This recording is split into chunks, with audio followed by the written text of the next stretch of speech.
Welcome everybody to the island. You are here on the island from the album Concept Hour, the album Concept Hour for Flyover State Park. And we are here on our YouTube channel, Flyover State TV. Thank you so much for jumping in here and tuning in for the folk episode. Just quick, could you give me a like there on the bottom? It really helps, and maybe subscribe if Yeah. you're feeling it. I'd really appreciate that just off the bat. My name is Brad LeBaron. I am the host for these next couple of hours, and I'm here with my co-host slash producer Nathan Manny. How's it going, Nate? Yo, it's going all right. It's going all right. That's good. That's good. Yeah. Is that a new headscarf thing?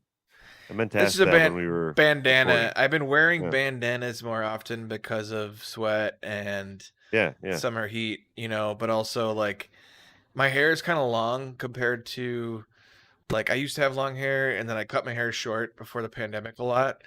Mm-hmm. And ever since the pandemic, I kind of want to get a change in my haircut. Um, Yeah. and so like I've been like reluctant to shave my head completely or cut it in any way. So it's sort of just becoming a long mess again, and it kind of keeps it on my Yeah, face. yeah. No, I kind of know what you're talking about. Yeah. Sometimes have the misfortune of seeing the back of my head when we have like the other screen going. And it could use a trim.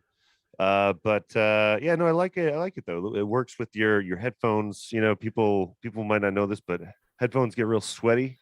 If you Oh can yeah. see the glisten all around the headphones and the hat. But yeah. Anyway, we're here to talk about some music. And today the music is folk. We got some folk today. And we're gonna try to push that as much as we can. The folk. And we got what, 14 songs or some shit, 14 folk and Yeah. songs. And I'm kind of responsible for starting the whole dad joke series. Like, if you look at the title of the video, it's just I went a little ham, and I apologize, but not really apologize. John Hamm. um yeah, no, it's a pretty fun fucking pun. No, I'm Yeah. just saying fucking. No, Yeah. I'm just Yeah. being It's fucking folk. obscene. It's fucking folk. But yeah, we don't I don't know. I'm like kind of a folk fan, like obviously I enjoy like Sufjan Stevens, which we are omitting on this episode, by the way. Like, we know that Sufjan has plenty of location based songs, but we've tread that territory quite a bit already. So we're skipping Sufjan for this folk playlist. But yeah, we put out the feelers out there, and we got, I think, a pretty okay list here. What about you? What's your folk what's your folkin problem, Nate?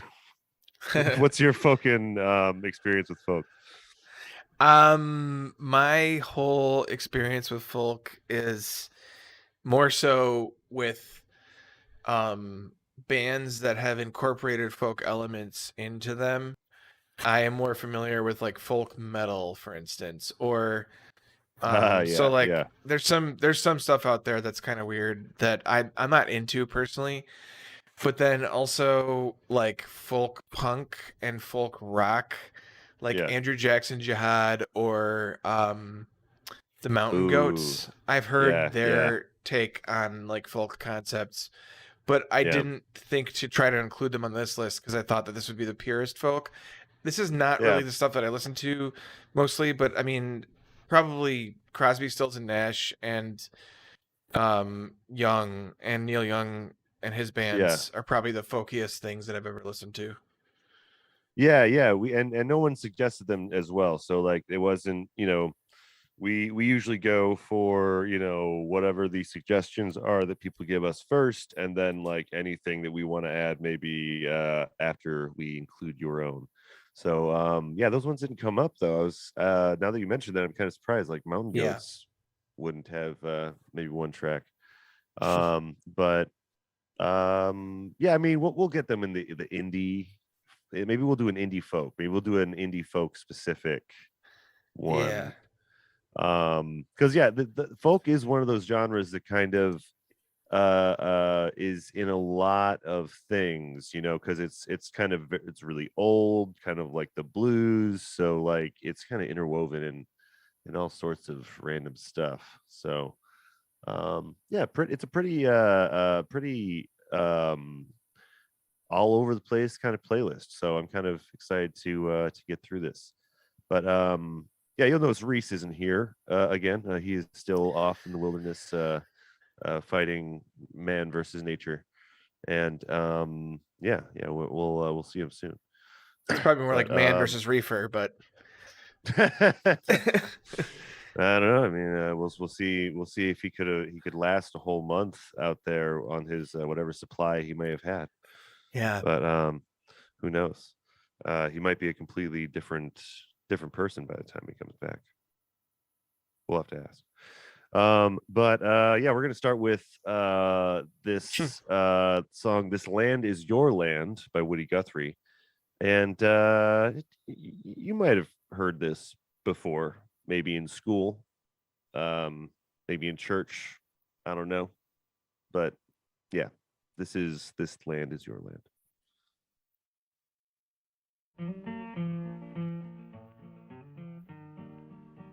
There's a lot of Woody Guthrie to be explored and admired. Yeah, that's true.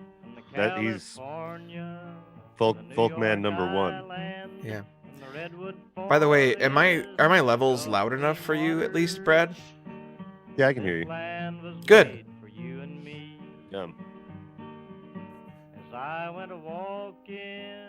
And I haven't been peaking either when I speak too loudly sometimes, right? You're peaking a teeny bit. Okay, I added a limiter, but I could probably. Well, maybe just sit back another 6 inches. Yeah, I mean, from the mic, because I Right. think that's really the thing about these mics is like it's the distance. I think right. that's I normally the sit about. I had it normally like that, but then I thought that I was too quiet the other day. But maybe this is where is it? You can still hear me, okay? Right? Is that better? just get a teeny bit closer than right now. That should be good. That should be good. I'm gonna put it right here, and then we'll see. That should be good. Yeah. Okay, cool. Perfect. Yeah. You were talking to your other podcast people about using the same volume and sitting the right direction, and it makes sense. I mean, there's so much content on YouTube and streams too that are not that great because of that.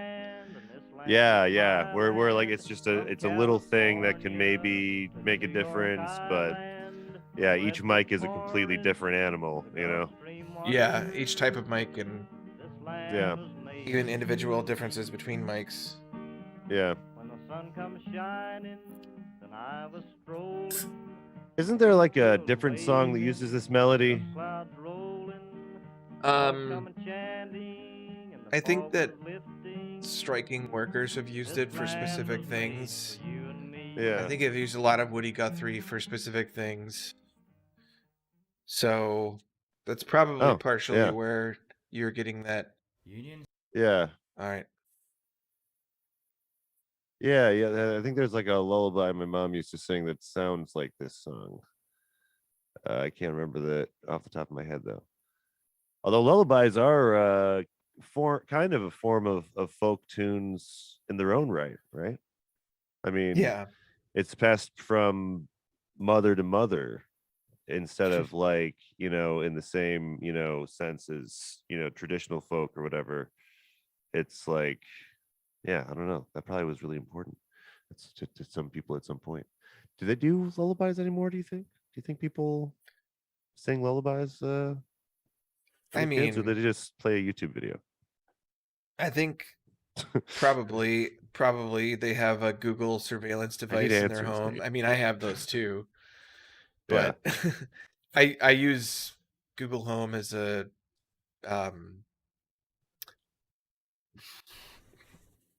what's it called? Noise machine figure. Oh, Yeah, noise machine. maybe an uncle figure, you could say, because maybe the Yeah, uncle figure is just like, I'll make a rain sound for you all night while you fall asleep. yeah, that's what And uncles it's just do. him like pissing in a jug Yeah, every while 5 he's minutes drinking. Yeah, while he's drinking, like in the same kind of rhythm as the pissing. You know what while I mean? he's Just drinking with keeping your the. dad. Yeah, yeah, yeah, yeah. That would be. Yeah, yeah, like a Rude, A Rube Rude Goldberg. Goldberg. What's his name? Jesus Rube Christ, Goldberg. Anyway. Rube Goldberg. Oh my God. This song that we were listening to today that we started the list with, not Rube Goldberg. It is Woody Guthrie. This Land Is Your Land, and it is from 1940. And yeah, it's just the most like proud American, like this is like the American ideal that exists, that is the melting pot, like there's certain people that believe that is what represents America, is the diversity of America. And I I think this song kind of gives that feeling. This is like setting, this land is, but you could also take like the, colonist perspective on it as well. But Right. it's meant to evoke unity, to Americans, I guess. Very, very, American folk. uh you know what I mean? I don't know what I'm saying. But That's okay. yeah, yeah. He's saying a lot of obvious stuff though here. He's not even. He's Woody Guthrie is famous for having supported unions and like striking workers and downtrodden people.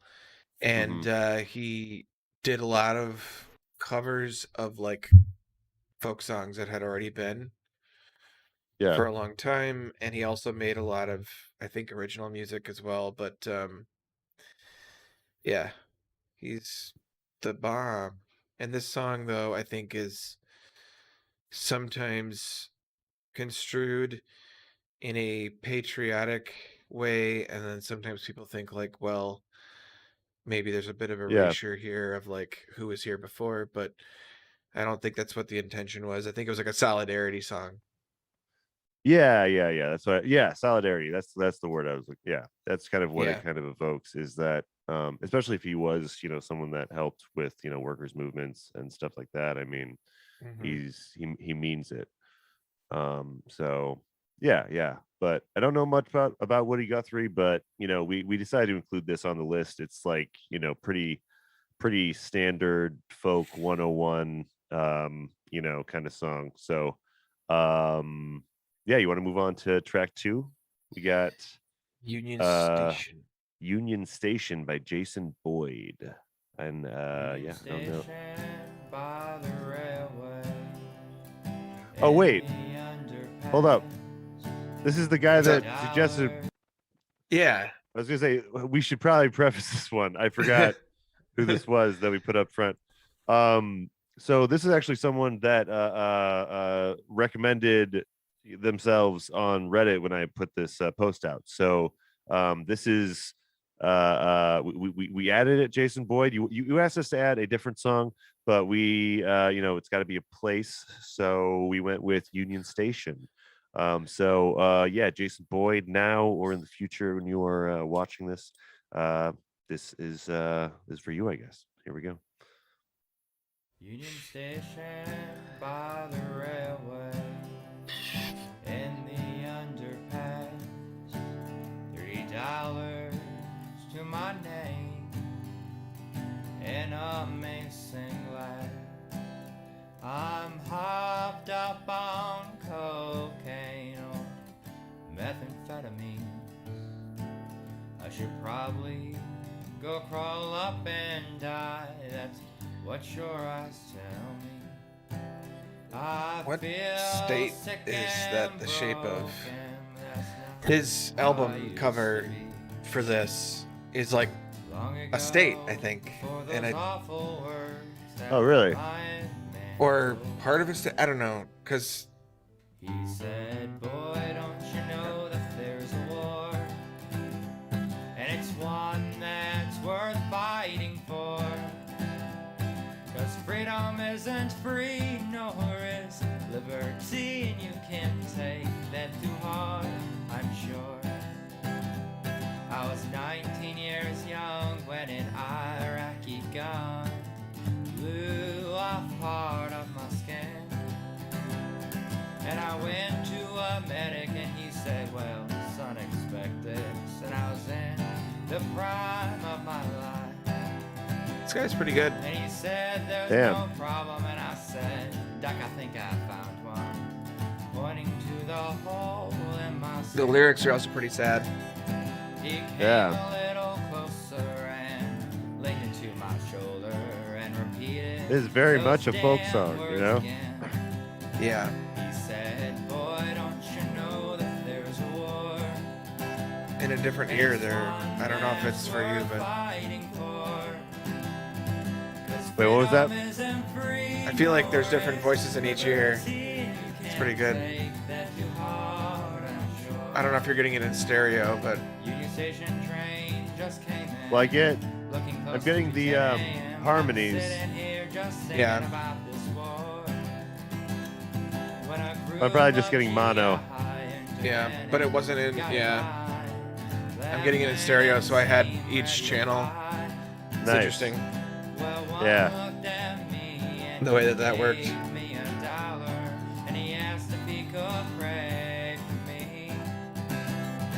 I told him no thank you, but I'd pray for him if he'd please, and I asked him to listen to me. I said, boy, don't you know that there's a war? And it's one that's worth fighting for.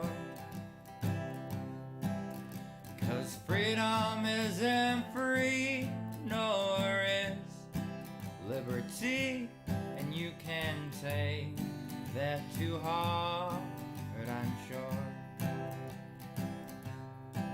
But they'll beat you and abuse you, they'll neglect you, and they'll use you, and you can take that too hard, I'm sure.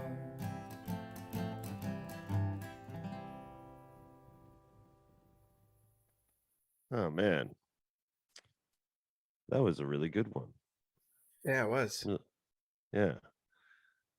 That was what's the name again? Something Jason Boyd. Jason Boyd. Yes, with Union Station. Oh, man. I'm really glad that and it looked like that was his Reddit handle. So yeah, I mean, I think he's just on the folk board, just kind of hanging out. So yeah. So yeah, if you guys want to you talk to Jason Boyd about Union Station, then just head on over to r/folk, I think it is. And yeah, he's somewhere in there lurking.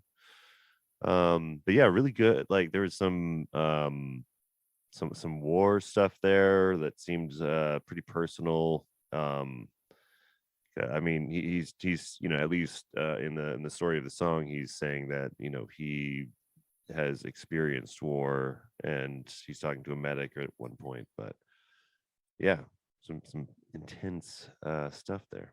What do you think, Nate? Yeah, I mean, it's got all the hallmarks of folk, and it's newer, and It has all the hallmarks of folk. It does. I guess Sure. I guess I'm not super.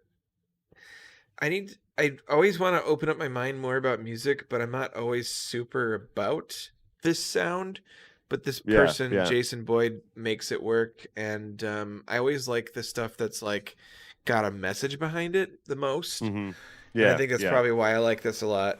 Well, I think folk is its best when like a story's being told. Like it's Right. like a short story in a song almost. Exactly. Yeah. That's because then those ones you like really remember, those ones like Alice's Restaurant. You ever heard that song? Yeah, Yeah, I think so. Is it's that like a Paul Simon 15 or somebody minute. else? No, it's not Paul Simon. It Sorry, is I'm an ignorant slut. no. There's infinite music. I mean, it's like, pretty impossible to remember everyone. And as someone that edits their own shit, like Yeah. I forget everything. Yeah. Especially when a mic is on. But speaking of forgetting something, I'm waiting for my Facebook page to load so I can tell you what I have been trolling for the last 30 seconds to tell you. Arlo Guthrie is who it's by. But Arlo Guthrie. yeah, Arlo Guthrie, Alice's Restaurant. I highly recommend it if you haven't heard it before. It's like a really long story, like I don't know, 15 minutes. You can hear like a little bit of the audience, so it's live. Yeah, my stepdad actually, Tom actually recommended that for the list, but I'm like, I'm sorry, we can't. Yeah. That one's way too long for this right now. But yeah, it's fun song though. I highly recommend. It's just a wild ride. But yeah, good Jason Boyd song. I'll definitely check out more of that album. Union Station is the name of the album if you want to just check that out on Spotify. But yeah, this next track is from the Kingston Trio, and I believe this was submitted to us by Matthew something Fox. I forgot the middle initials, but he's the ethical panda from the Stranded Panda network of podcasts. But this is the Tijuana Jail 1990 digital remix.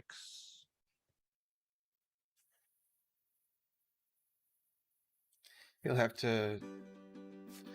I usually don't say the digital remix part. I don't know why I included that. Well, it's digital remaster. Digital remaster. Yeah. Oh, remaster, not remix. Yeah, Sorry. it's a remaster. It's completely different. In Mexico, we ended up in the gambling spot, where the liquor flowed and the dice were hot. So here we are in the Tijuana jail. Yeah, this I is. feel like I've heard this one in something, but I couldn't tell you what. The Kingston Trio.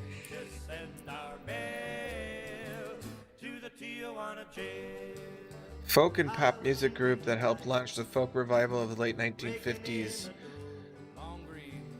to the late 1960s. So apparently they're pretty folky. They're pretty So the 50s folking was amazing. the folk. The 50s was the folking revival. Yeah. Wow. So folkening.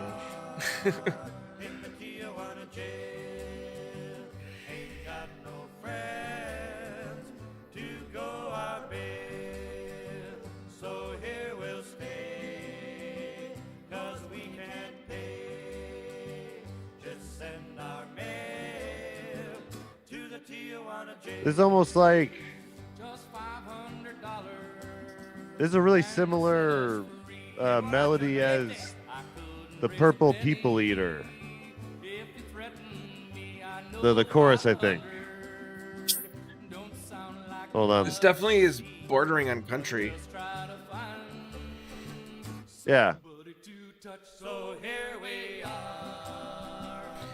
Which we will encounter. We will encounter a lot of that tonight, I think.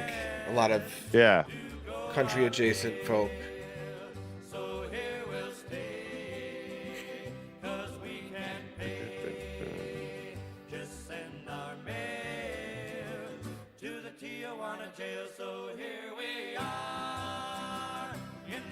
All right.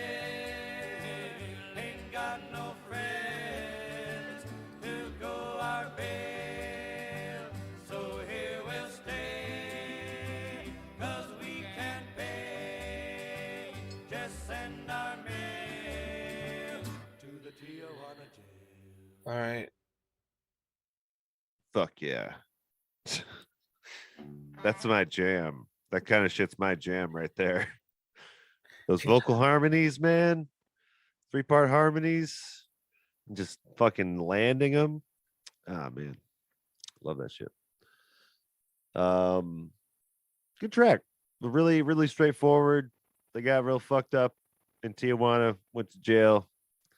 Now they want you to break. They want you to send them money. They want you to send them mail. Because they don't have any friends, and yeah, they're stuck.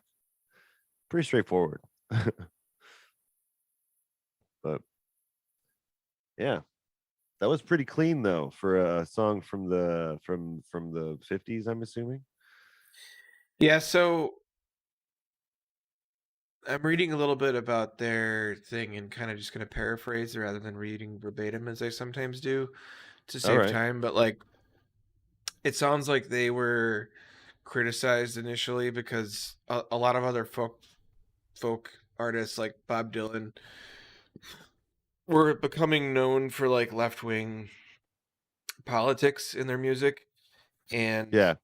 these guys kind of just like maintained political neutrality. And I see. they also pissed off some people who made like Appalachian music. Interesting. So Who- they clashed with country. Is it country?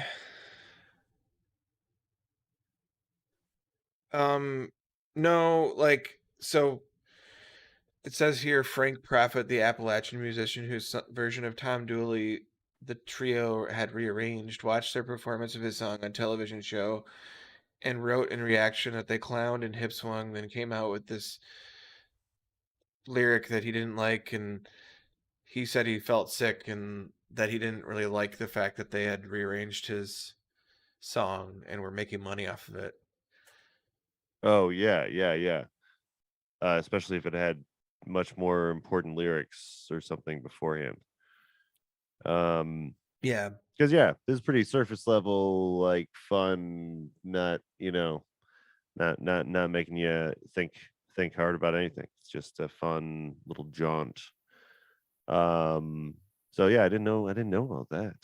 I mean, they look like pretty corny on the cover of the album. They look like some corny motherfuckers, but I didn't know just how And then fucking corny they were.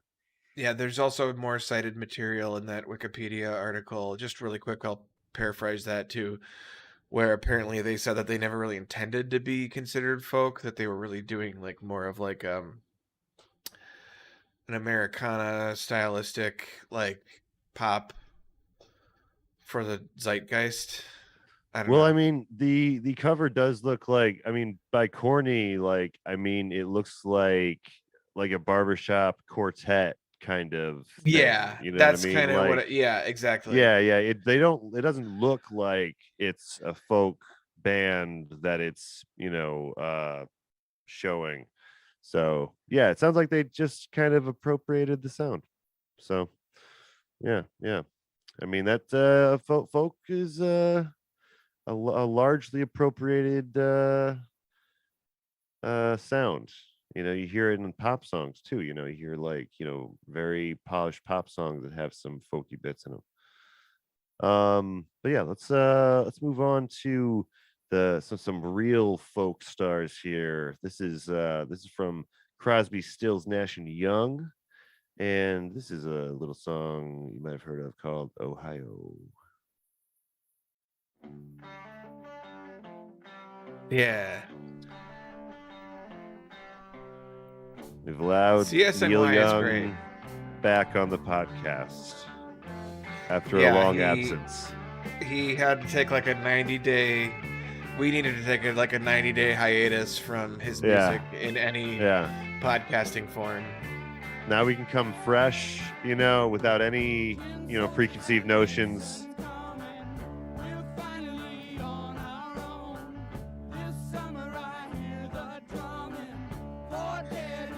But Okay, so I don't know if you know what. There's like a meme. Oh shit! This is that song.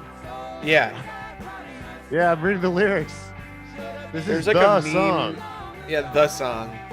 There's Yeah. a meme about like socialism, or you could apply it to Christianity or anything, where it's like there's one person who has like a speech bubble and it's like all these different things, and on the other side it's like this is Christianity, and then they're like Protestant and Methodist and blah blah blah, and like to the other person it all sounds like that other word, and they don't care what it means.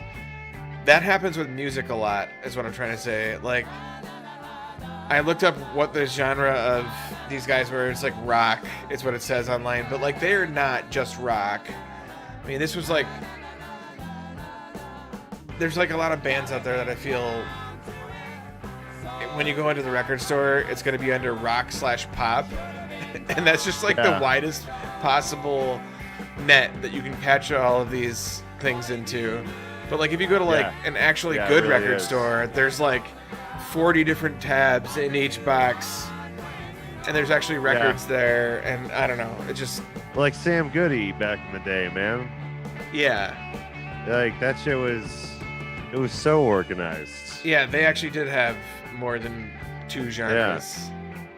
Ah man, I miss walking around CD shops. Although I suppose I go around record shops now, but Yeah. I miss Earwax in Madison. That was like the spot for metal. Unfortunately, CDs ended up being not having the greatest shelf life. No, they don't. Isn't it weird that CDs are like in the rear view, kind of? I mean, I bought a CD recently and then you did? have it in my car, but only just because it was a CD that it was like covers of The Wall that I bought, and Okay. it's kind of. I mean, rare I still at buy this point. CDs too, I guess, but like, I don't know. It's mostly like been proven to be a like not a great medium. You know what I mean? Yeah. Well, I As far mean, as, when like, lasting. right. Well, I mean, my problem was that I couldn't get the songs that I wanted to hear on Spotify or YouTube. Yeah, you got to do all the extra work of like ripping it to your computer and putting it on a device or something. Yeah. Or uploading it or whatever. Right. Yeah. Whatever you happen to be doing with the music. But so that was Ohio by Crosby, Stills, Nash and Young. And I didn't realize, but this is a really serious track. This is like the big track about the Kent State shootings. And in much the folk spirit, it's protest song. It's and didn't they choose? Wasn't Ohio? Yeah, Kent, Ohio. That's right. Kent is in Ohio. Kent State. Yeah. Kent State. And do you want to describe a little bit, like in a nutshell, what happened in Kent State? I'm pretty sure the governor called in the National Guard during anti-Vietnam protests, and like they actually used lethal force that ended up in like a few different students dying.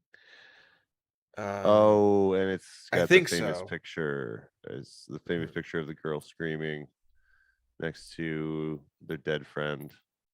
Yeah. That unfortunately has become a meme. Yeah, it says it's 4 killings of 4 and wounding of 9 other unarmed Kent State University students by the Ohio National Guard on May 4th. A peaceful rally opposing the expanding involvement of the Vietnam War into neutral Cambodia by United States military forces, as well as protesting the National Guard presence on campus itself. Yep. Yeah. Oh man. Yep.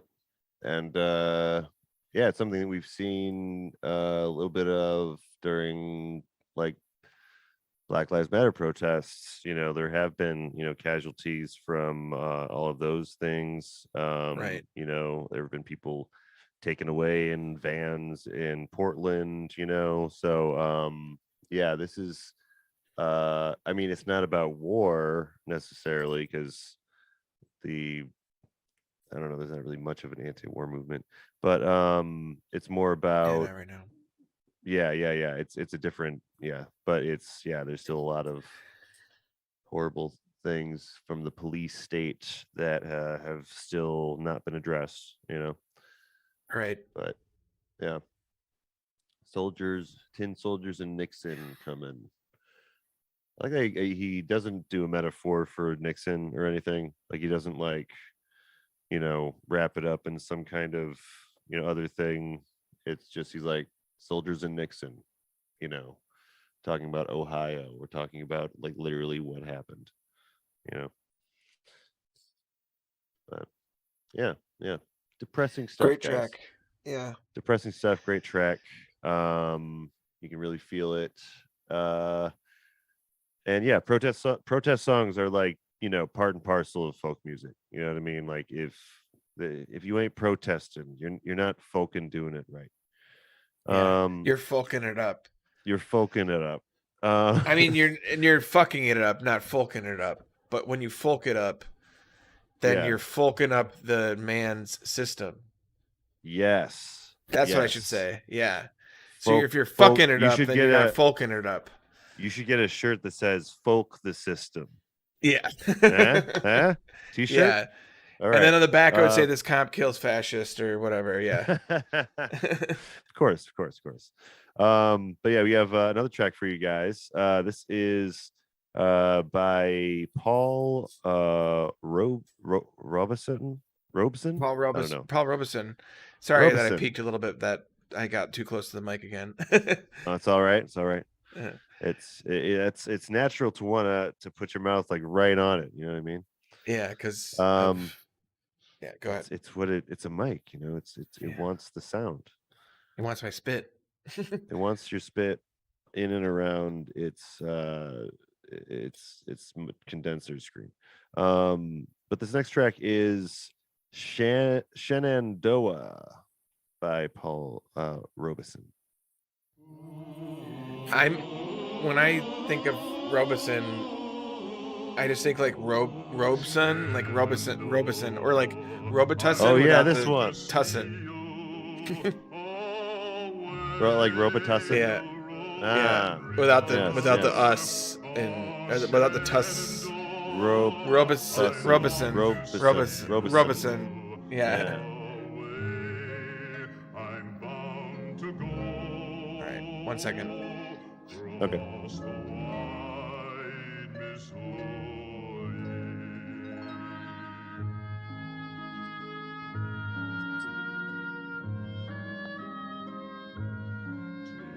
Seven long years since last I see thee. Away o'er Rolling River. 'Tis 7 long years since last I see thee. Away, I'm bound to go.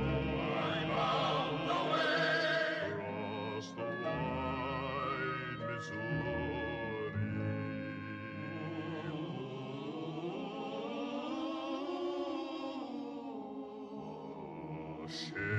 Shenandoah, I took a notion away a rolling river to sail across the stormy ocean. Away, I'm bound to go.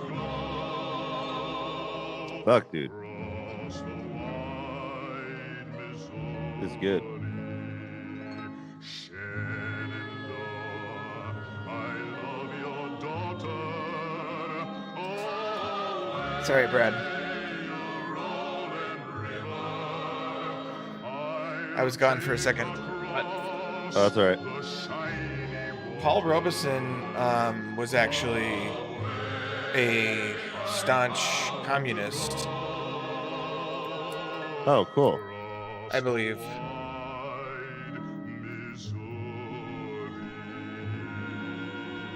Yeah, he defended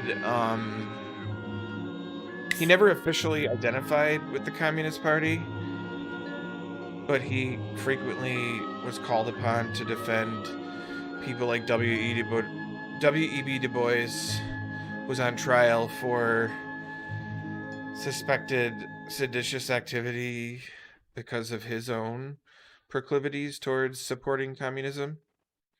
Yeah. And Yeah. Paul Robeson spoke in favor of him, and then apparently lost a bunch of. He got like blacklisted out of Hollywood and singing and shit. Oh, really? Oh Mhm. man, that was that was the Red Scare and all that. Like you could literally, they would go through and find out everything about They would, stars and yeah, yeah.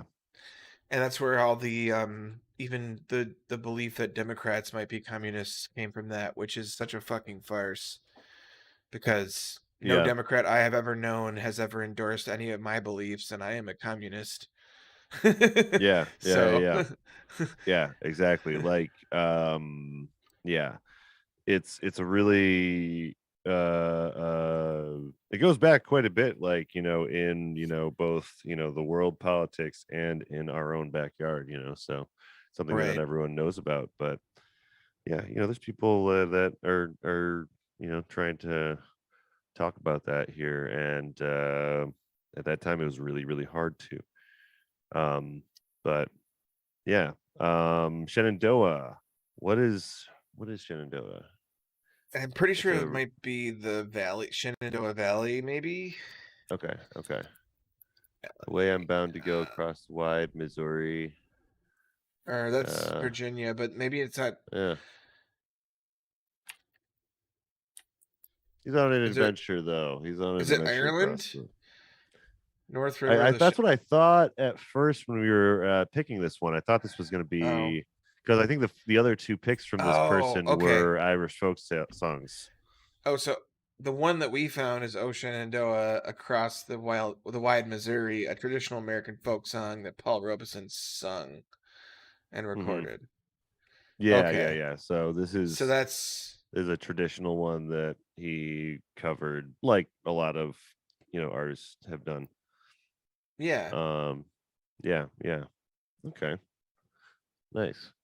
Seems just to be about a song about kind of just about freedom, you know, like getting away, you know. I don't know. I think of like stuff like the Shawshank Redemption when I read these lyrics. You know what I mean? It's and I would say this is kind of bordering on a different genre too. By the way, like this is kind of like, it's folk, but it's also like it's that the old Hollywood style. What is that? Like you know what I'm talking about? Like all the Disney movies had like this song sound for many years. Yeah. And like what's the South Pacific? The musical Yeah. South Pacific vibes. Yeah. There's like almost like a musical character to it without it being a musical. Or part of Yeah. Everything kind of sounded like it was from a musical. Like everything did. right. Every popular Which thing. is like my least favorite period of history, but yeah. I'm sadly, I mean, I'm even though I'm from like a musical family, I mean, my mom enjoyed musicals, I guess. Right. But like, I'm still pretty meh about them. Right. You know what I I just mean? struggle like, with they the can be done well, but yeah. Yeah. The I mean, vibe Hamilton I did a struggle pretty- with is storytelling in the song form. Sorry. Yeah. Well, yeah, like it's hard. And I think Hamilton did it okay. You know, it sounds kind of modern. You know, it doesn't sound like, because the problem with like most musicals, I'm sorry if we're alienating all of our musical heads out there, but like it just seems like shit. What was I gonna say about musicals? It's just, oh yeah, they all sound like they're like 1,000 years old. You know, they sound like they're all like so ancient and out of touch with, like, you know, now. But I mean, I don't know, I guess people that love musicals would disagree Well, with me, but like, there's a lot of them out there that I'm sure are great, and just the ones that I yeah, experienced, like Carousel. I guess when I say more so the musicals of this era in particular, and the Disney movies. But yeah, anyway, I'm gonna just stop alienating everybody in that vein yeah, yeah, yeah. and Everyone's like, and oh, move oh, on. these two hetero males don't like musicals, huh? Big surprise. Uh, Exactly. but Yeah. yeah, yeah. I don't know. Mhm. I mean, we're gonna do Oklahoma at some point, so we'll get into the musicals. Oh, Uh, absolutely. yeah, yeah, yeah. We're waiting for Reese to get back before we do something like that. Mhm. But actually, I might even get my stepsister involved, who has been in a couple of musicals.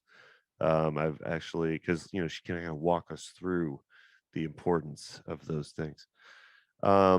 But yeah, let's move on to another track though. I don't have too much more about Shenandoah. It's a nice track though. I like the voice, fucking great voice.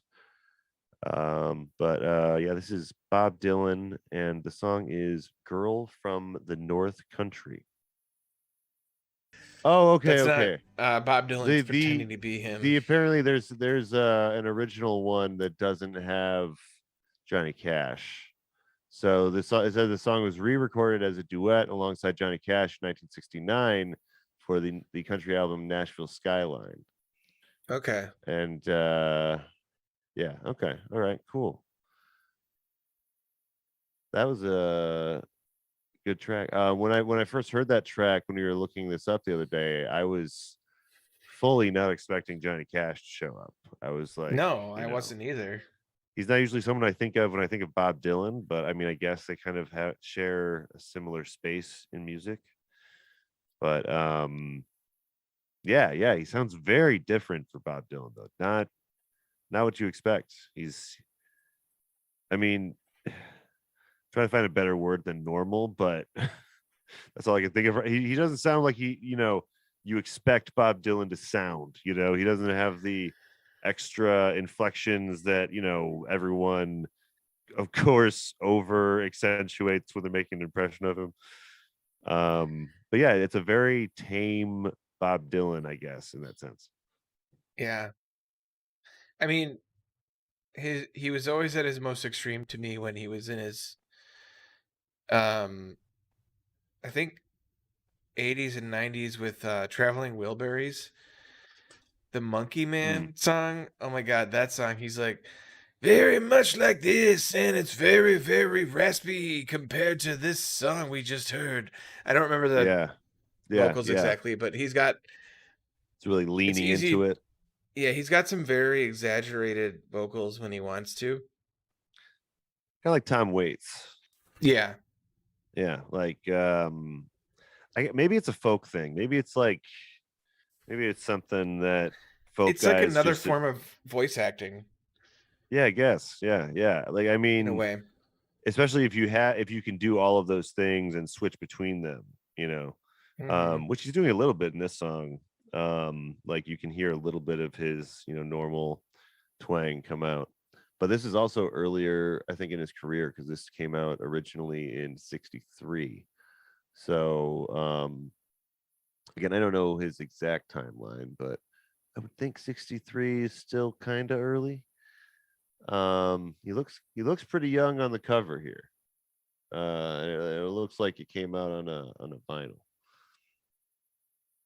But yeah, yeah, great track though.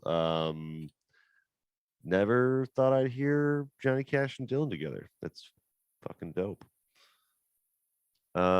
This next track is not really a place so much, but a marauder is someone that is like has no home, right? Like this wandering about the Yeah, world. it's from the album So Shed Life. So we kind of we're like, yeah, this fits. it's yeah, yeah, yeah. We thought it was close enough, and also we didn't notice at first when we put the list together that it wasn't a place. So we're gonna put it in. But yeah, we'll listen to that, and let me see. We'll listen to that and then one more, and then we'll take a break. But yeah, this is by Jesse Stewart, and it is Marauder.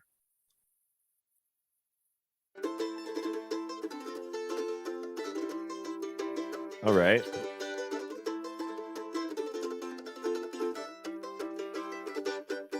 Now this is like, this is the one I thought was like Mountain Goats type of thing. What? This is the, sorry, I was trying to say that this is like the, in my head, this is more close to like Mountain Goats Yeah. of like what I'm used to from the folk that I've heard. Yeah. It's a little more aggressive and a little bit more raw and a little bit faster. Yeah. Yeah. Kind of like more like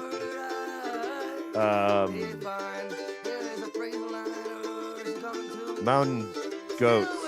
Yeah, that's what I just was saying. Like, it's like Mountain Goats. Okay. a little bit. Okay. I missed that part. My bad.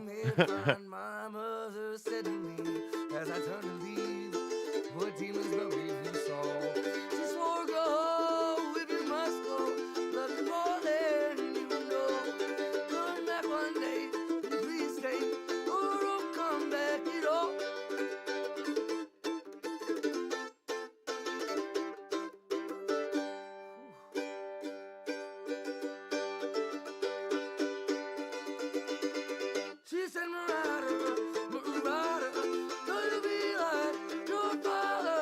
Yeah, Marauder, please be up in bed. Marauder, don't you be like your father? Yeah, Marauder, don't you leave no checks to hide? I said, no. Ow. All right. Oh, YouTube. I have arrived in a cloud of smoke. I can't bear to do his farm. Maybe a place to sleep.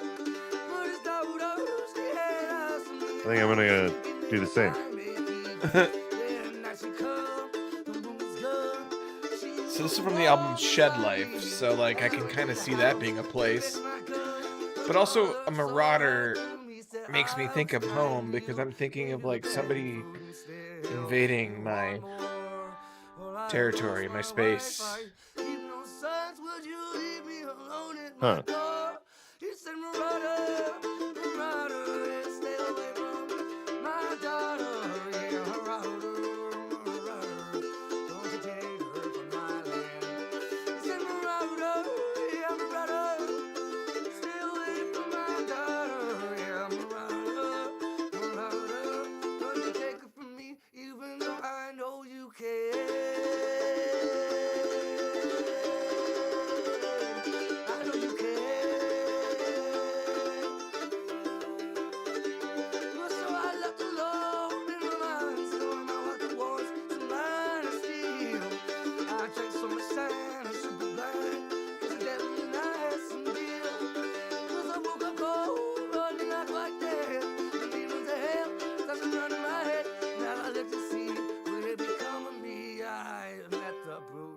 MP, he said, Marauder, go home, Huh.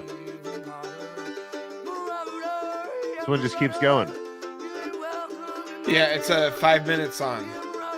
And Oh, 5 I minutes thought this and was gonna be a 13 short seconds. one Nope.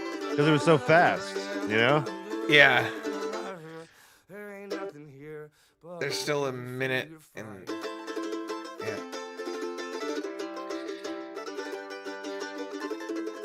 It's a long story.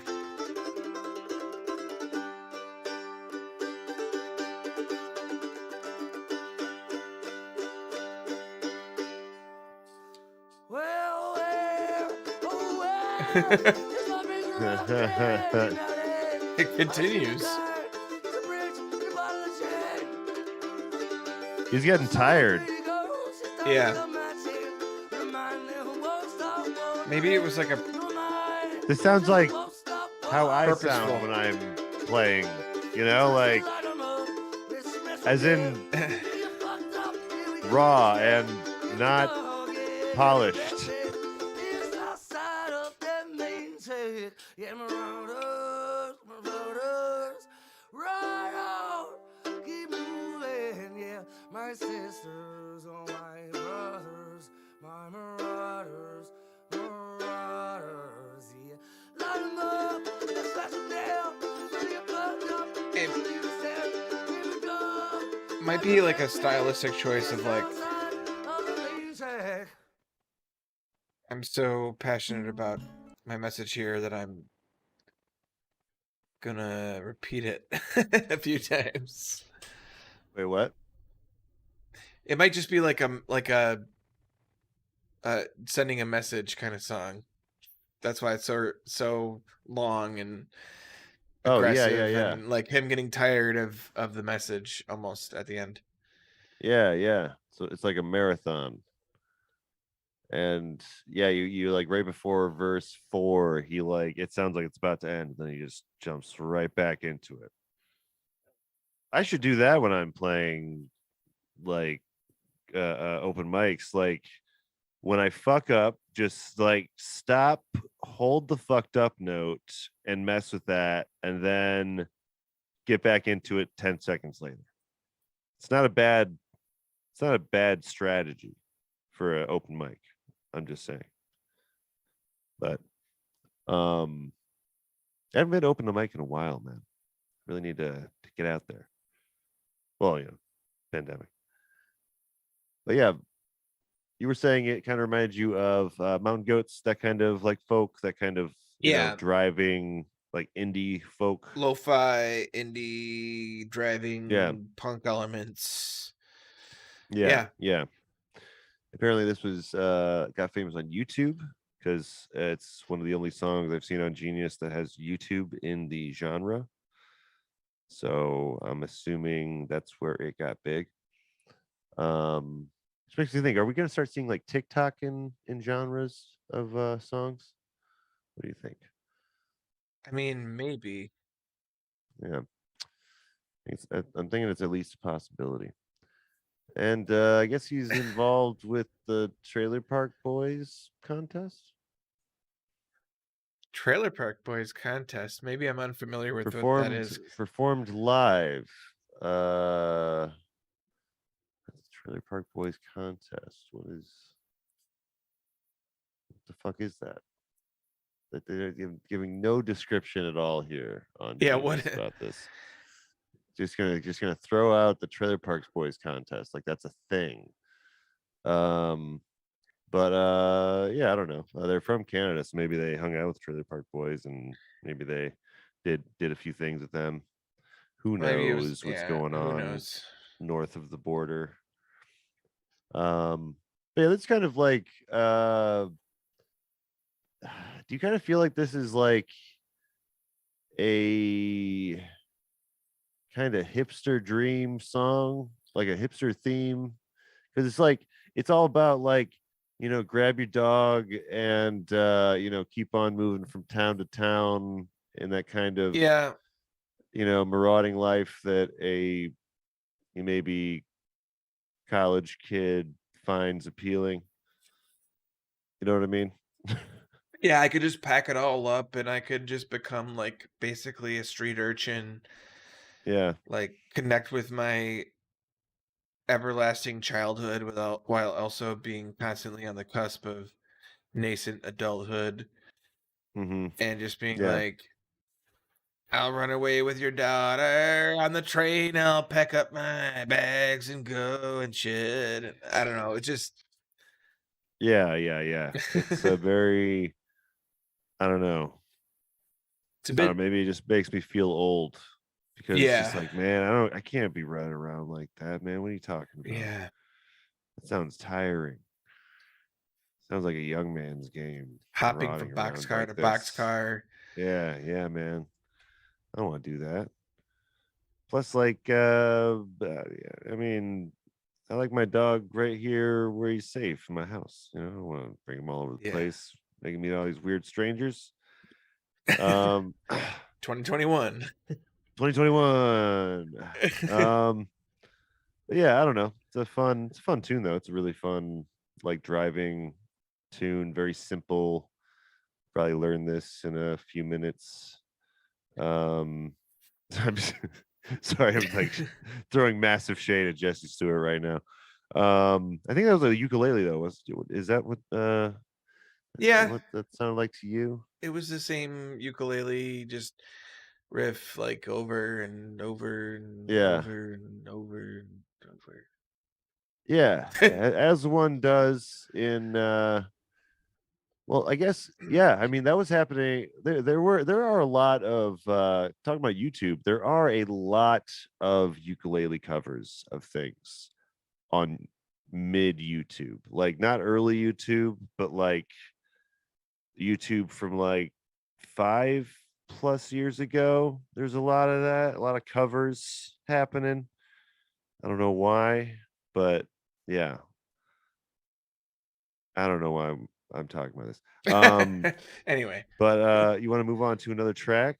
This yeah. is a band that I recognize actually. This is Iron and Wine, and they kind of were on this like weird semi resurgence of folk in the 2000s. So yeah, this is Sodom, South Georgia.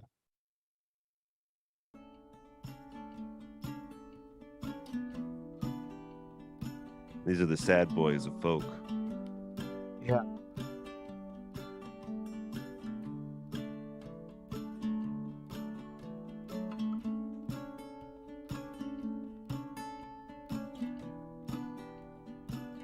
The sad folk boys.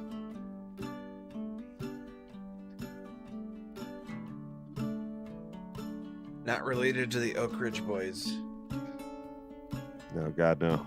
Papa died smiling, white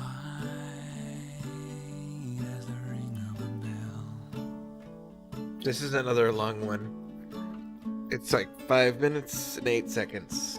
Oh, God. Okay.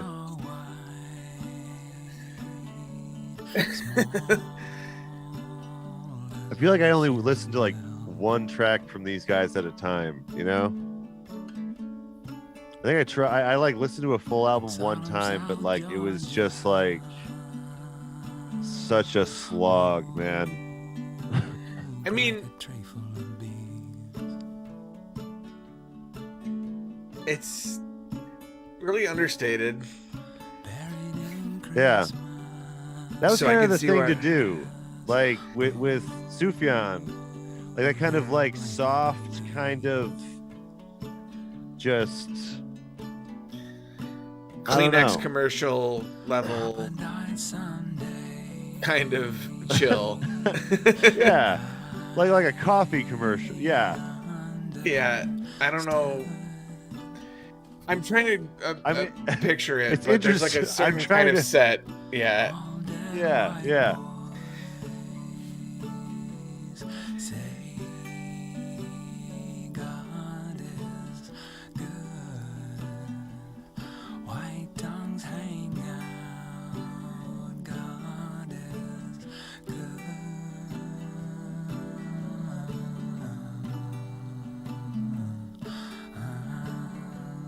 Are these guys religious at all?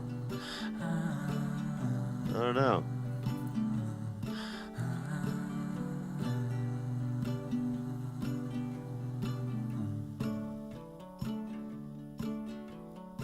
Thought he said white tongues out, God is good.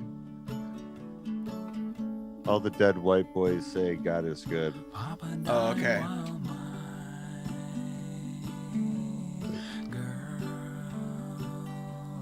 This has a high Sufjanity. This is like 10 out of 10 on the Sufjanity scale. There was a lot of that, man.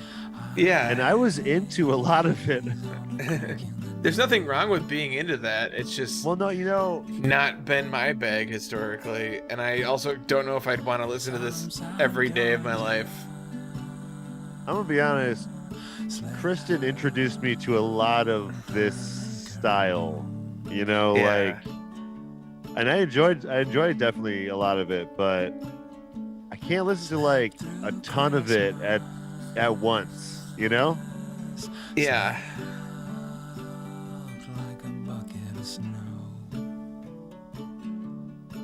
Unless maybe you're looking to cry, you know, Right. you're looking to get real emotional.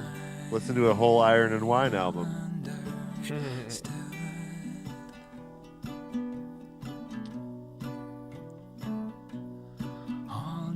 I like the artwork for the album. It's good. Oh yeah, just the dude just chilling out. Sweeping. Yeah, chilling. Yeah.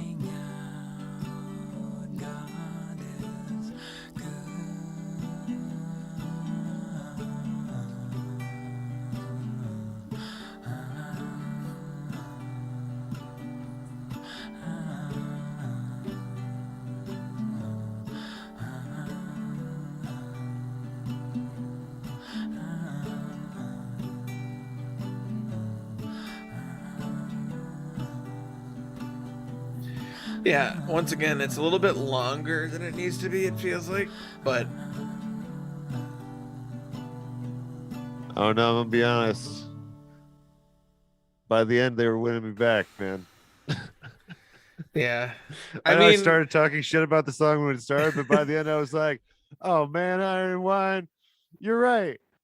You're right, man. It's people die and life happens and it's hard out there." No, yeah. they're just so sad. You know what I mean? Just every moment of every song, so sad. I always actually I kind of had beef with them for a little while because they covered the song "Such Great Heights" by the Postal Service, and Okay. it turns that like really really happy song into this just abysmal sad scape of sad folk boys, Yeah. and yeah, I actually I do a cover of that song that I only started learning because I wanted to be like, no, fuck Iron and Wine, I'm gonna make a happy acoustic version of this. Yeah. But yeah, they're very very sad. What were you gonna say, Nate? No, I it's got a sad feel to it for sure. It's Yeah, but sad feel, I sad f- content. see it's weird though, because like when I hear this like sad, it's not the same kind of thing that makes me actually sad, Yeah, which is yeah, in music, I don't know, but I could see how it has it's definitely not like an upbeat song. yeah. Yeah. Yeah. Well, like it's for me, like this kind of goes in the category of like Death Cab for Cutie, where like, you know, they're singing about someone dying. They're singing about like, this one's like his dad dying while his daughter is born and dealing with the kind of the feeling of people saying God is good when that kind of stuff happens and shit. Right. So I think they probably are somewhat religious or think about that stuff, but yeah, it's very very abysmal. And that kind of stuff, like, it, during the 2000s especially, I don't know if it was just because of it was because of 9/11 or something, but like sad was in, sad was popular. It was just, this is sad. Right. Emo music was about sadness So and are being we sad, and like Yeah. it's kind of our generation's legacy is we were just sad boys for like I don't know why I keep on saying sad boys. We were sad for a whole decade, it seems. Yeah, did we miss a chance though to include something from like Elliott Smith? Because I feel like that Oh yeah, I've never actually heard Elliott Smith, but I feel like his stuff would kind of fit in this vein. very much so, very much so. Yeah, it's a real sad one too. But yeah, I think that we'll also do a playlist probably for like indie folk, because I feel like this is folk but it's also kind of indie folk as well. Like there's kind of a resurgence during the 2000s that was its own thing as well. Mm-hmm. With all these, it's like folk, but it's also got all these choruses, these ethereal choruses involved, and like just the softest singing you can imagine. Yeah. Oh, we should mention this location though. I wanted to mention this because it's important. This is Sodom, South Georgia. It says for the note Yeah. here, about 30 miles east of Atlanta, Georgia, lies the quiet Baptist Hill community, where their Baptist church maintains a land known as Sodom Cemetery. Most of the unmarked graves are assumed to be the final resting places of slaves. So, yeah, he's talking about how he died, blah, blah. Lady Edith was born. Both heads fell like eyes on a crack in the door. And I think he's just, I don't even know why he's bringing this up in particular, but it's like he's equating that to the cruelty of the world and the fact that, these bones slept through Christmas and, slept like a bucket of snow. Yeah, I don't know.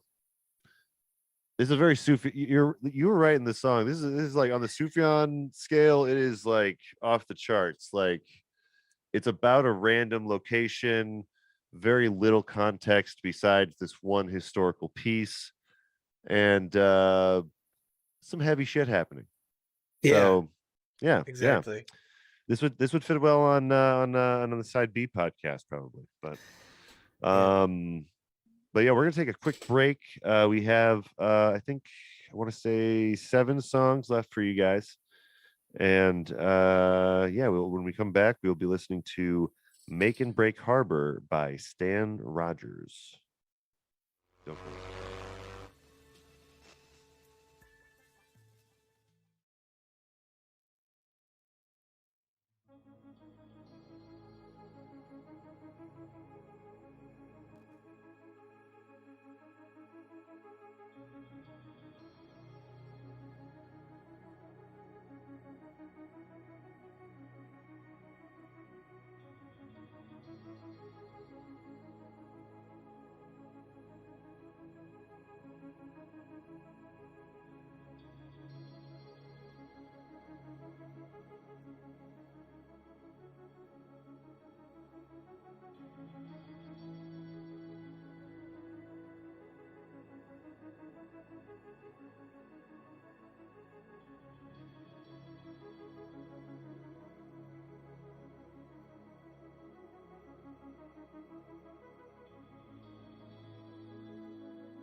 All right, good to go. Mhm. Welcome back, everybody, to the island. We are here in the second half of our episode about folk music. I am Brother Barron. This is Nate Manny. You know us. You've seen us. You've heard us. We've heard stuff together. We are here to talk about the second half of this playlist that we have gathered from everyone from Reddit and Discord and Facebook. We thank everyone for your suggestions. So far I've been enjoying what we've been listening to. Especially, I mean, I was harsh on the Iron and Wine, but I mean, I can't deny that I enjoy a good chunk of that kind of stuff. But not all the time. I just can't do it. I just can't do it on the regular. It's just too much emotion. Sometimes I just want to listen to the Run the Jewels and just forget about stuff. We have another couple of tracks for you guys. This one is by Stan Rogers, and the song is Make and Break Harbor.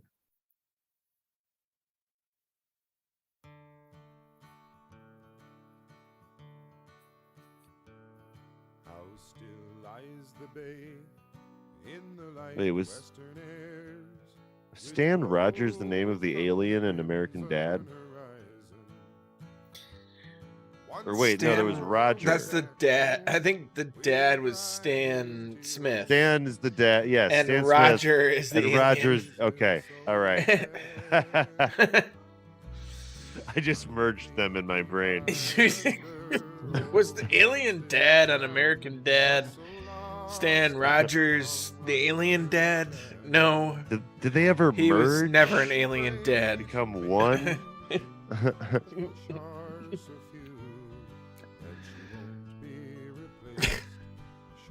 Oh, this is the one that's like almost a sea shanty. Yeah. Not think of before the big war, when the cod went so cheap, but so plenty. Foreign trawlers go by now with long-seeing eyes, taking all where we seldom take any. And the young folk don't stay with the fisherman's way. Huh. Long ago they This is about like the end of the city, popular fishing. and the ones left behind, old and tired and blind, can't work for a pound, for a penny. In Make and Break Huh. Harbor, the This is a good one. boats are so few, Yeah, I mean, it's huddled up and rotten, a little bit Irish without being like Dropkick Yes. Murphy is like, I'm gonna drop kick you on the face with the leprechaun boot. Yeah, right. Yeah, Uh, always about Boston or yeah, I don't know, man. Sailing the seven seas. excuse me. Now I can Yeah. see the big draggers have stirred With my up old the bay. settings for my audio, Even lobster I would peak less, but I'd also on the never be bar. heard when I burped. It was nice. Can they For think some reason, my Okay. gate would take everything out, but to respect the Yeah. old way? Now you got your raw and real. yeah, raw and real. Yeah. It's what you get have on to- Flyover State TV. Yeah. Get the raw and real stuff. The turn of the tide, and this boat that I built with my father still lifts to the sky. The one lunger and I still talk like old friends on the water. In Make and Break Harbor, the boats are so few, too many are Huh. pulled up and rotten. Interesting. A one lunger is a type of Stand engine. empty, old Hmm. nets hung to dry, are blown away, lost forgotten. In make and break harbor, the boats are so few, too many are pulled up and rotten. Most houses stand empty, old nets hung to dry are blown away, lost and forgotten.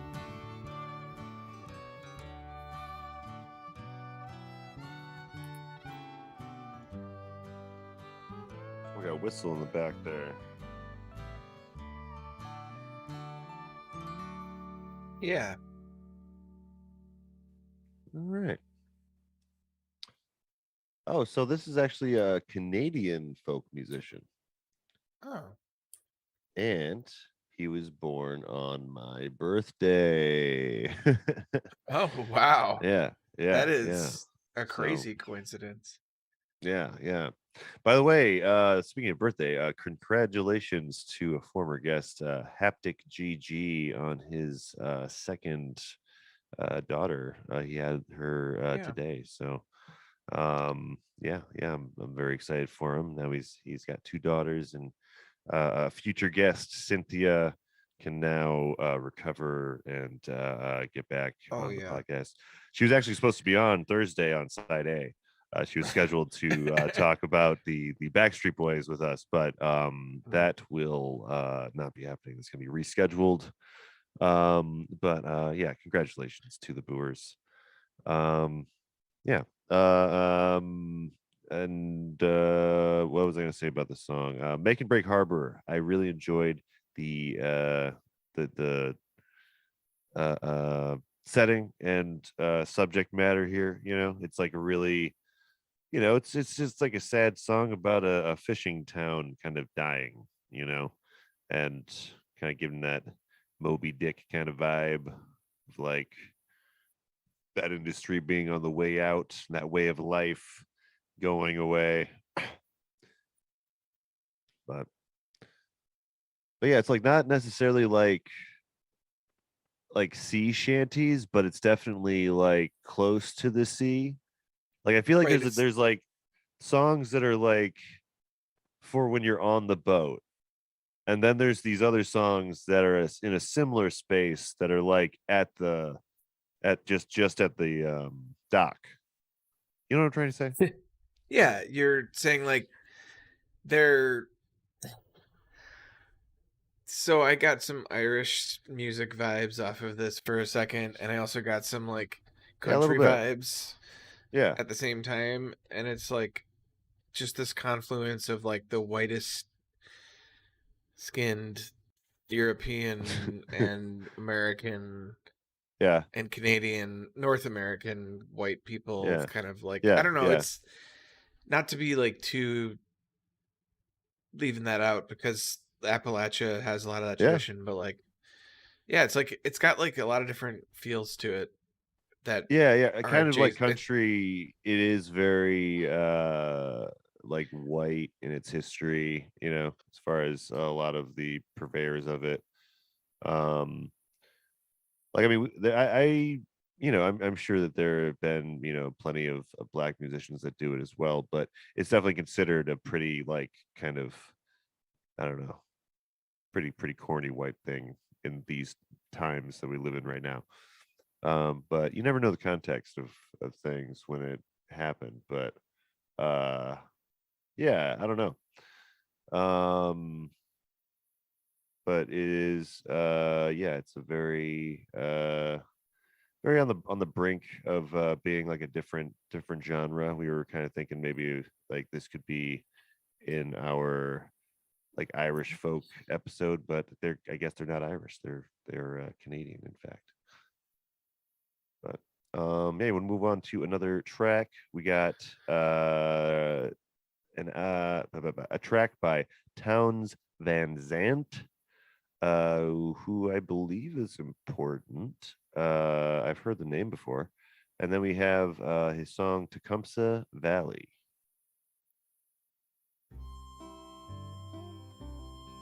Our Mother the Mountain is the album this is from. Oh, Caroline, daughter of a miner, and her ways were free, and it seemed to me that sunshine walked beside her. Born in Fort Worth, apparently. She come from Fort Worth, Spencer, Texas. Yeah. across the hill. I can see that. You were talking a little bit about how, like, it's kind of hard sometimes to differentiate country from folk. You know, Yeah. like, I there's a mean- lot of crossover. I mean, modern country is definitely easier to differentiate because Yeah. I think of like a big production value, and there has to be like a mention of a pickup truck. There has to be mention of blue jeans, and there has to be mention of hard work and beer at one point. Yeah. and I now feel like in they even the old stuff, it's incorporate not a that few way. rap portions here and there. Yeah, Weird country-ish rap thing. which is not always bad. I mean, I welcome the fact that Lil Nas X had that mashup with Yeah. what's his face, Billy Ray Cyrus. Billy Ray Cyrus. Yep. That's the one. So like, I don't Yeah. begrudge that kind of I meeting don't in the understand middle, it, but yeah, I don't understand. but I don't begrudge it. Yeah. The first time I heard a song in that vein, I was very confused. Yeah, but this old stuff, like telling the story, like Yeah. this is folksy to me, and then like there'd be songs like Conway Twitty would like write a song about being stranded in Yeah. Texarkana or some shit. Mm-hmm. I like stories. Yeah. It could be a Western Yeah, movie. Her pa had died. The word come down from Spencer. Oh no. just I'm laughing at like how it's definitely got that. Out on the It's got like streets, a Western feel to it for sure. Yeah. That was a train. Yeah. and it Oh was shit. Yeah, that was a little neighing horse. That was good. Yeah, or something. Yeah, This harmonica player is fucking going wild. yeah. himself beside her.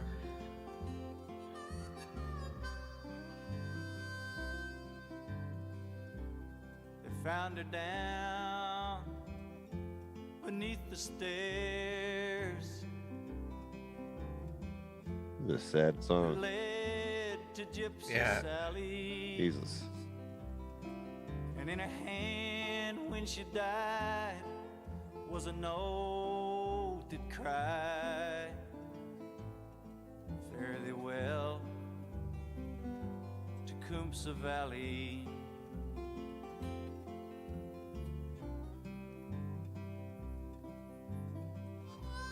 The name she gave was Caroline,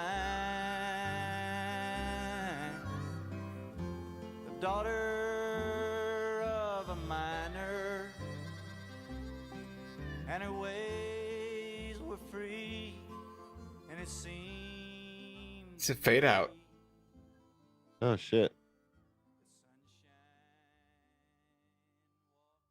It's a weird place for a fade out. Yeah, But I guess this is 1969, so they were like putting fade outs all over the goddamn place. I mean, it's like always like a very cinematic thing to be like, yeah, he's still singing into the sunset. He's Like mourning the riding loss along of on his his dear mule. Caroline. Yeah. Yeah.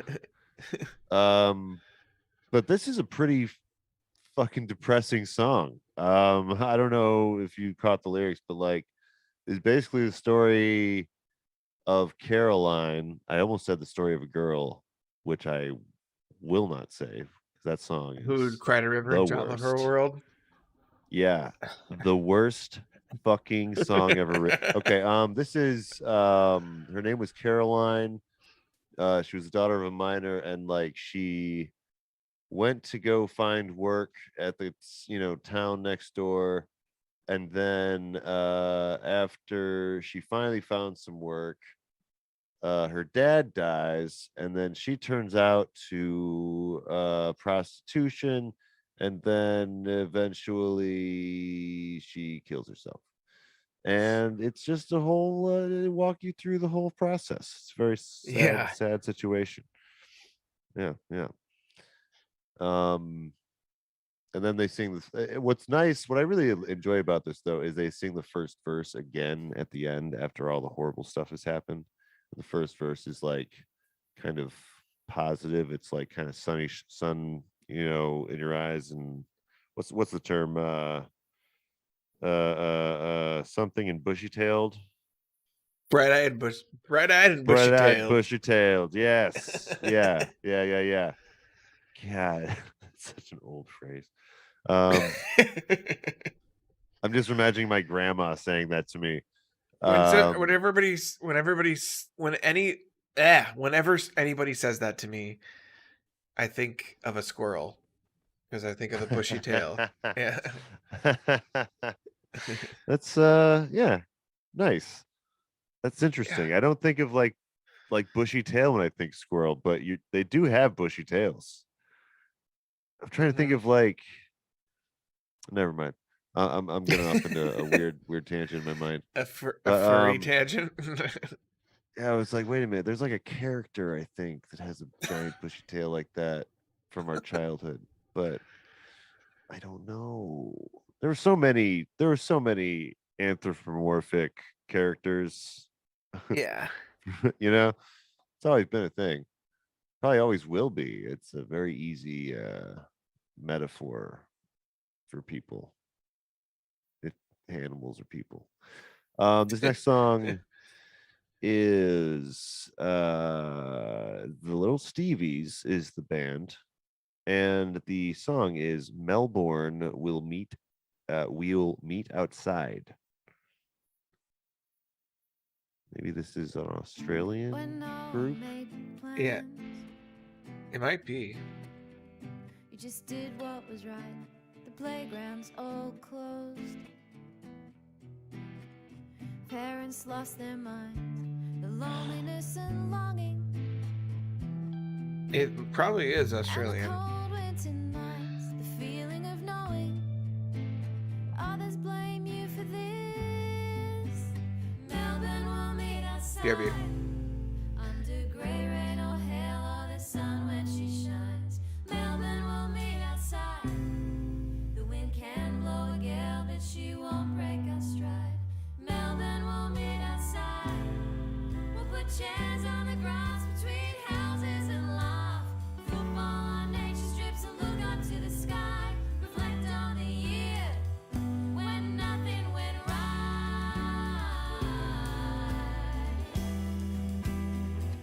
When nothing went right.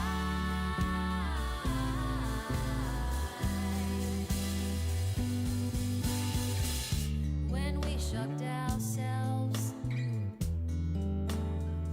with resilience and grace, when we left the house and covered our face, finally accepted this must truly be the place. And it got so small, we started using all the space. Melbourne will meet outside. Under grey rain or hail or the sun when she shines. Melbourne will meet outside. The wind I think maybe can blow Melbourne's a gale, but she won't break our person? stride. Melbourne will meet outside. We'll put chairs on the grass between houses and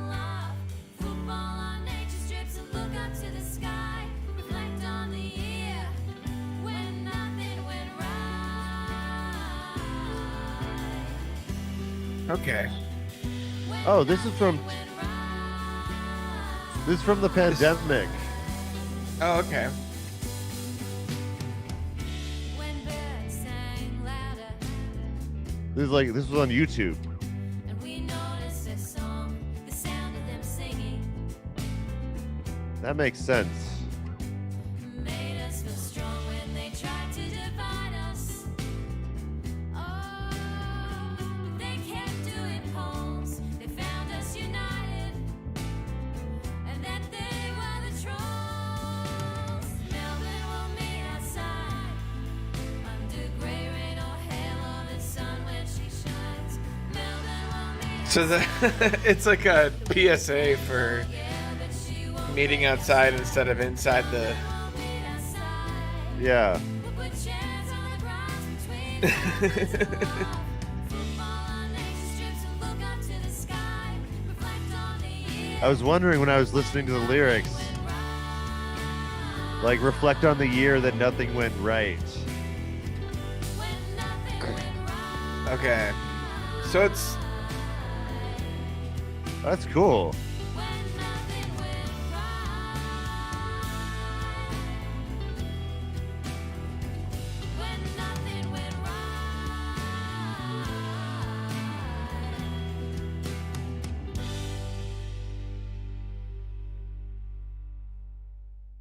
that's interesting. It's like a COVID Yeah. song. Okay. Yeah. That was nice. Hmm. And the fact that it was made during the pandemic is like even cooler, I think, because like it's just I don't know, like it's a lot of okay, not to throw shade at the COVID stuff. I mean, people were just doing what they want, like they could in the boredom they had, but like a lot of that stuff wasn't like well produced or anything, and Right. didn't. I wondered like, will this stand the test of time? Like, will this make any sense outside of the pandemic? This song works. Like it talks about the pandemic, but it's not like it doesn't feel too tied to it. You know what I mean? It's a very, very good song. Jenaplex suggested that from Reddit. Thank you, Jenaplex. But yeah. Melbourne will meet outside. Yeah. What do you think? I mean, it's definitely folky, but then also it started to take on like a PSA level of. But I agree with the message. Like, Yeah. it just kind of became like oriented to people with like I don't know. They're great musicians, but it feels like they maybe Yeah. like dumbed the message down a little bit in the lyrics. But Okay. I think don't this know could work what their as audience maybe- was originally. That's Yeah, kind of part yeah. of the problem. I feel like this would have been one of the like better songs on the like Joey Cliff's 50 States project. Yeah. Yeah. Like this is one of those bands that like went above and beyond to record a thing or whatever. But yeah. Yeah, I really like the it kind of reminds me of Stray Light Run a little bit. It was a group, brother and sister group, and when the sister would be doing backup vocals, it always sounded really, really cool. Excuse me. But yeah, we can move on to another track. This is gonna be by Gillian or Jillian Welch, and the song is Tennessee. Oh, we have Tennessee followed by Nashville West. Yeah. I think Perfect. it's Gillian, but I don't know if it's Jillian or Gillian. But Who knows? Gajillian Welch. I kissed you 'cause I've never been an angel. I learned to say hosannas on my knees. but they threw me out of Sunday school when I was 9. And the sisters said I did just as I pleased. Huh. Even so, I try to be a good girl. It's only what I want that makes me weak. I had no desire to be a child of sin. But then you went and pressed your whiskers to my cheek. That's funny. Yeah. She's really good. Yeah, this is like sultry folk. Yeah. Like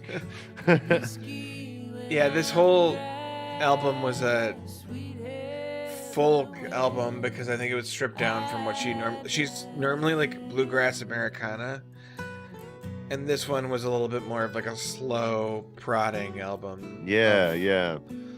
That folk adjacent, that country adjacent folk. Yeah, whatever you that's wanna something we call it. haven't talked about much is bluegrass. Bluegrass is another genre that's like in a very similar space, you know? Yeah. I don't know much about either. So Yeah. it's like Yeah. porn though. I know it when I hear it, you know? Yeah.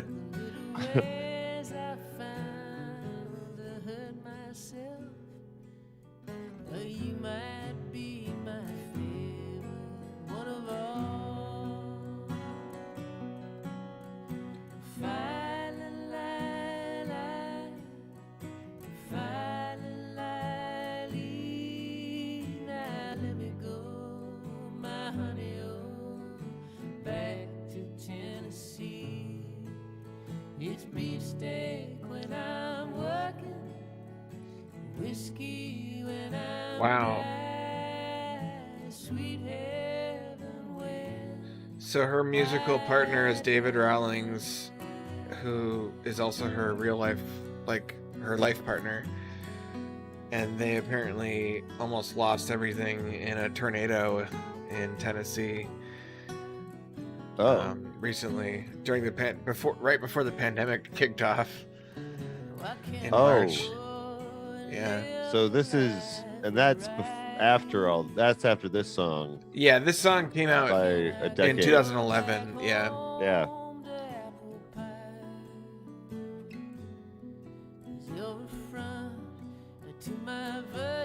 Man, I bet the song is a lot harder to play now for her. Yeah.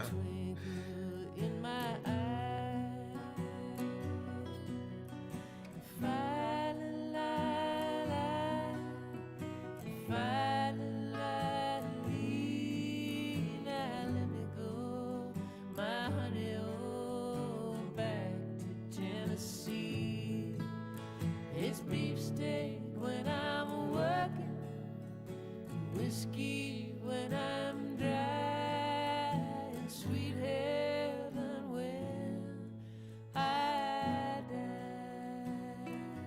die. Those are some good harmonies. Yeah. This is a band that a group that I need to check out more because it's in that vein of the kind of country and whatever that I should be into. You But gotta instead listen I to just, Fleet Foxes? I think at one point I had listened to an album of Fleet Foxes with some other people, but This kind of reminds me of that, and it's really, really like atmospheric, kind of. They take a lot of time with it. Although they sound like monks, kind of like Gregorian monks or some shit. yeah.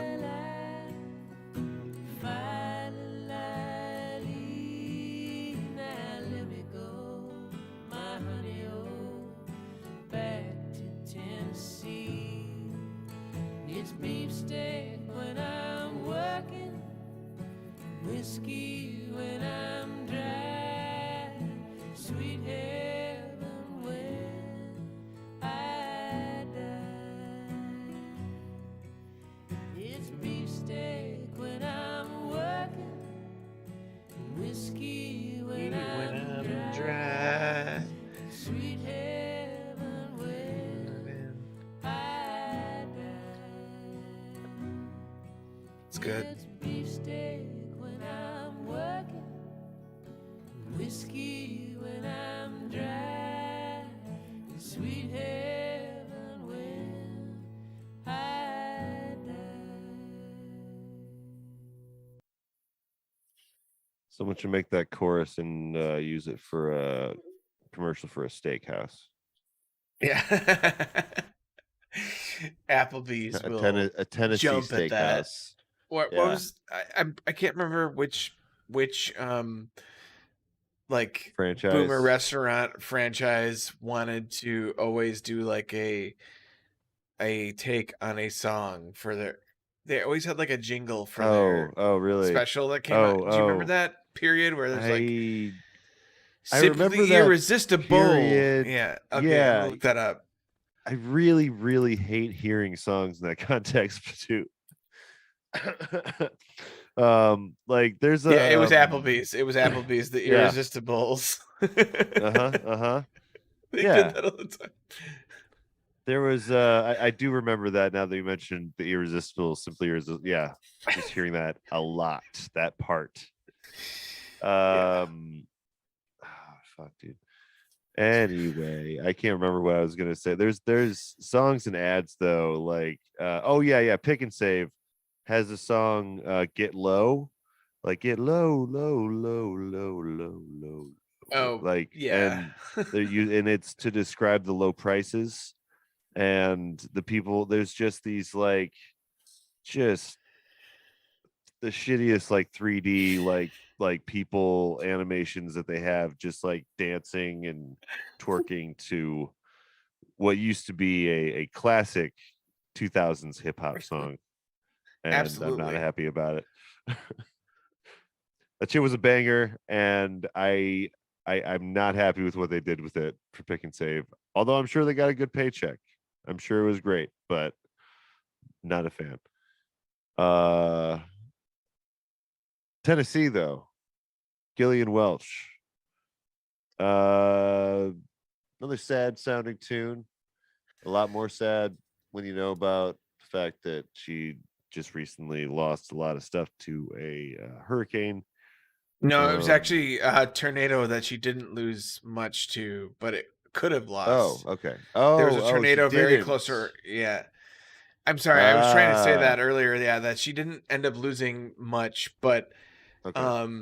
they're not like also like super popular musicians necessarily. Yeah. But they've been praised a lot in Rolling Stone. She's with David Rawlings. They live in Tennessee, and I was like reading a little bit about how they almost lost their home before the pandemic. But this album was really great. It's it was a sounds great album pretty- that I've heard before. Pretty melancholy. You've heard this Yeah. album before?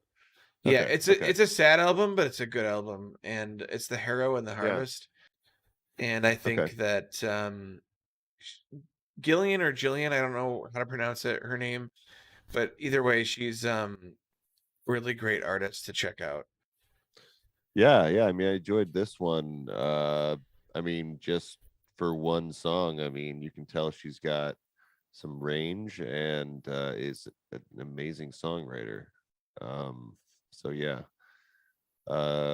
great classic folk song, man. Good shit. Well, we're gonna get more specific in Tennessee. We're gonna get right to the heart of Tennessee with Nashville West by the Byrds.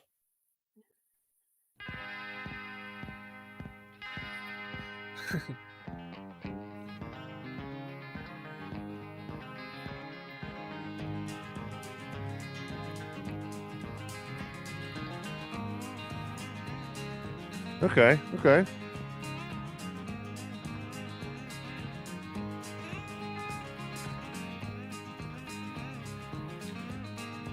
Okay, so David Crosby was in the verse, not Neil Young.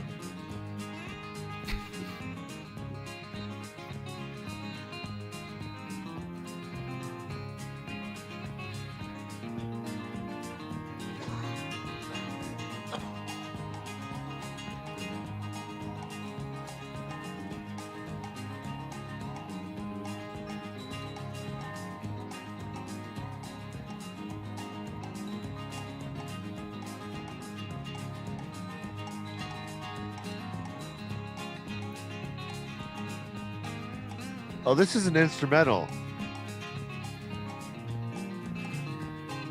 Yeah. All Yeah, right. it definitely sounds like it.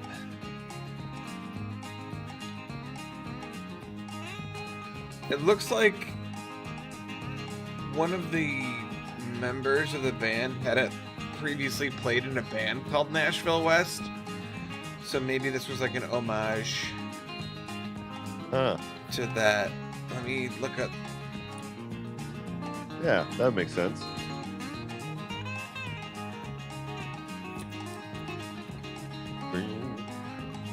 Yeah, it says.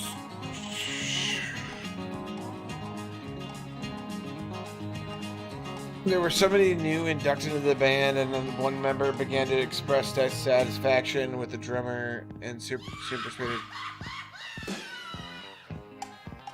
McGuinn and Hillman to replace him with Gene Parsons, who White had previously played with the country rock band Nashville West. Sorry, I couldn't hear any of that. They started yelling when you Yeah. started telling me that information. Some of the members had previously played in a band called Nashville West, is the summary of what I just said. Okay. But All that right. was, yeah. That was fun. Toot and hollering, good time. Mhm. I mean, at the end there. But instrumental, not a whole lot of lyrics there. No. Definitely follows the criteria though. So good on you guys. Thank you. I think Dave might have suggested that one. So, but yeah, so good track. That one almost does kind of get a little country western a little bit as well. I think it's kind of on the brink of other genres, but definitely folk enough. Yeah. for Folk this rock. playlist. Yeah. Folk rock. It's folking folk rock. Fucking rocks your Uh, socks off. It folks your socks off. Folks your socks off. rocks your Folking rocks your socks off. Rocks your folks off. I don't know. It could folk It your probably rocks does off. rock your folks off. I think that your folks might appreciate this stuff. So that could be accurate. Yeah. I don't have a whole lot to say about the Byrds. I don't know much about the Byrds. But do you know anything about the Byrds? Is there anyone like who is I know that birds aren't real. That's true. That's true. I agree. And guys, look it up. Birds are not real. There's plenty of evidence to support this claim. Oh, Crosby's from this band. That's right. So this is where Crosby from the previous band we listened to, Crosby, Stills, Nash and Young, came from. So yeah. Let's move on to another member of Crosby, Stills, Nash and Young, and that is the titular Young, Neil, that is, and his song Alabama.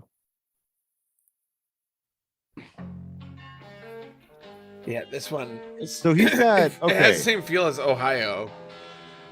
So Neil Young has a song Ohio in Crosby, Stills, Nash and Young, a song Alabama as just Neil Young, and then an album, and then an album Colorado. So Yeah, Neil Young is kind of like, it's kind of on the same path we've been on a little bit. A little bit, yeah. And maybe Maybe we should get him on. Sufjan is. We Yeah, should- if we could. We should totally just reach out to him. Be like, "Yo, will you do our fucking weird I podcast?" feel like 100%. I feel like 100% it would happen. You think it could would happen if I asked? All I If you gotta do ask is ask. nicely, Neil, Yeah. I'm begging Neil, on I know my I was knees. harsh on you. I Yeah, was harsh I on was you hurt. about Colorado, but Yeah. it wasn't personal.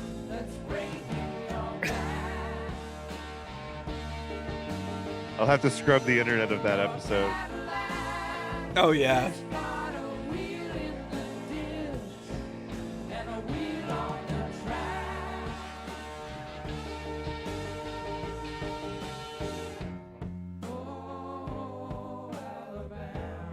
See, the country difference to me is that country is like a little bit toned down in production. Like the folk that's always like country-ish is a little more toned down. But stuff like Yeah. this is like always a little bit more produced. Ohio is a little bit more produced. Yeah. So, like, yeah. It seems like there's like a city versus a rural dichotomy in folk. It's almost. Yeah. I don't It's know. definitely about, Maybe I'm just like- making shit up.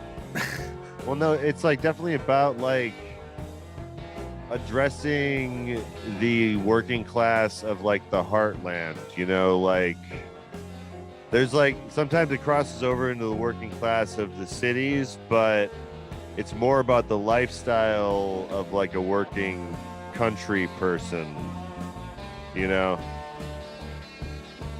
generally. Yeah.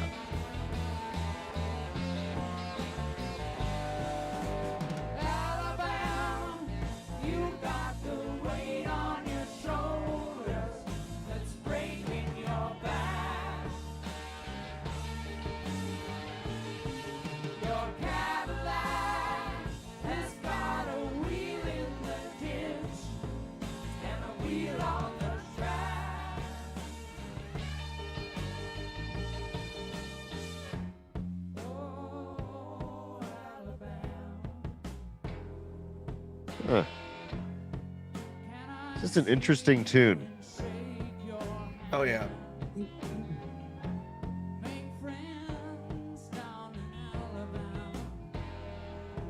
See, when Neil like, you know, focuses and gets it produced and stuff, like he makes great stuff.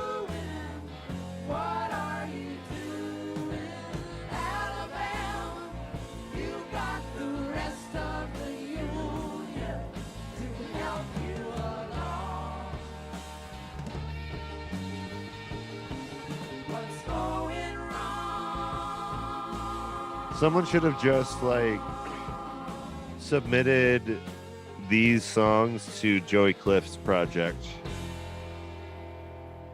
Just send Joey Cliff Neil Young's Alabama in a file. Yeah. He accidentally puts it on the album without realizing. That was dope. Alabama. It was a good Neil Young track. Yeah, it And was. from 72, you know, kind of, you know, his real time to shine that it was around then, you know, like that's when he made some good shit. There's another protest song though in the vein of Ohio and Southern Man discussing you know, the civil rights movement and you know how, you know, with how, you know, Alabama's feeling the weight on its shoulders, you know. Yeah. A lot of, you know, they were dealing with a lot of stuff in the South as far as like, you know, voting rights and stuff pre-civil rights movement. What was Jim Crow? Jim Crow, that's right. That's the Mhm. name of those laws. Yeah. But yeah, really important shit. Neil Young's bringing some attention to the kids of the 70s, you know, and the radios. I don't know if this was played on the radio. I'm not sure. Yeah. I really don't know. I mean, like now Neil Young's played on the radio, but I like some of these bands, like when I do the research, I find out that like some of them weren't actually that big when this stuff was coming out. And then Yeah, like that- later, you know, the albums become That cult happens. classics. Yeah. So That definitely happens. who knows if you are from the previous generation, let us know what you remember. about it. By previous generation, we mean prior to 1988. Yeah. I feel like before, if you're like kind of a little bit before that, you know a little bit about Neil Young's backstory, and he went to jail that one time for smoking weed, right, or having marijuana. There's a I lot don't- of artists that have done that. Yeah, I don't remember what he went to Uzi Whatsies for, but Yeah. I don't know. Maybe I'm just putting that on him. Maybe I'm just assuming that. maybe I'm mixing him up with Willie Nelson. Yeah, who it's knows? possible. Yeah. But yeah, we got one more track for you guys. This one is a suggestion by my my stepdad Tom, and it's a banger. This one I'm familiar with because Marvel stuff, but this one is a real banger. What's the name of it again?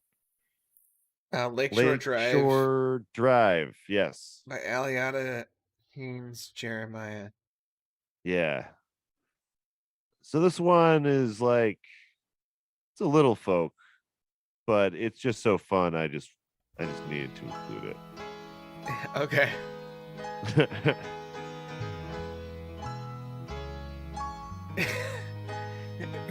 it. Okay. Yeah. I just think it's funny because there's like a little circle on the album cover for this. It says bonus contains previously unreleased songs. Huh. And it reminds me of that time. Okay. What was that?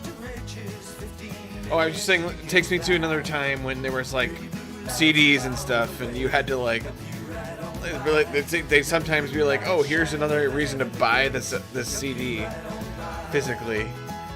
Yeah.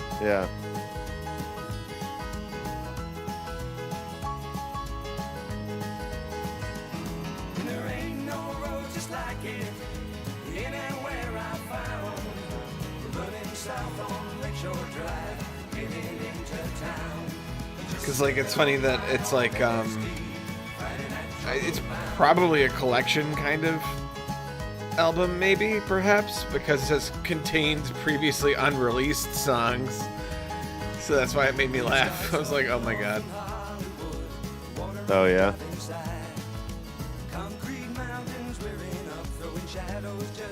Wait, what? Sometimes you can smell the green if your mind is feeling fine. There ain't no finer place to be than running Lakeshore Drive. And there's no peace of mind the place you see riding on Lakeshore Drive. Apparently, people refer to Lakeshore Drive as LSD. All right.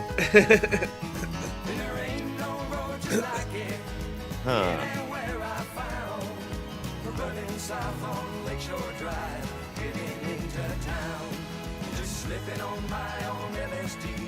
Friday night. You just said slipping on by on LSD. Yeah. That's the thing about this song that I always thought was really like, man, he just got that in that. He got that lyric in there, and that was on the radio. Like, From the Gold Coast back makes you show your pleasure bound. Yeah. 4 o'clock in the morning and all the people have gone away. Just you and your mind at Lakeshore Drive, and tomorrow is another day. And the sun Wow. shines fine. This is definitely a song about LSD. apparently, the abbreviation for Lakeshore Drive predates LSD, Oh Lord.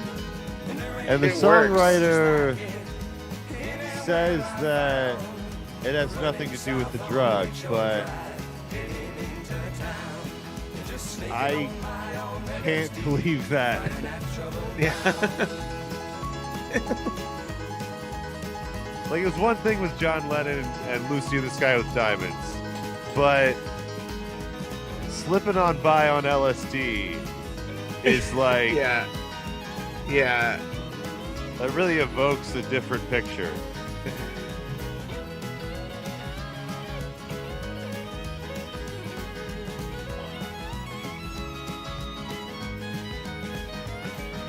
I mean, it's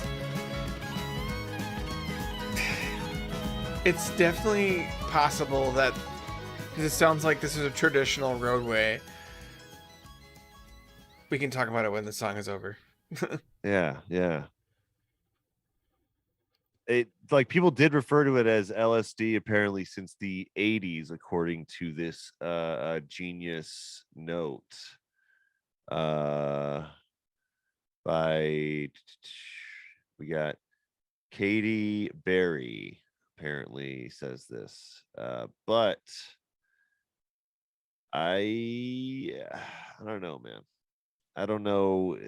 Like the Lucy in the Sky with Diamonds story is pretty solid. It's pretty airtight. Like most people surrounding the song agree that it wasn't about acid.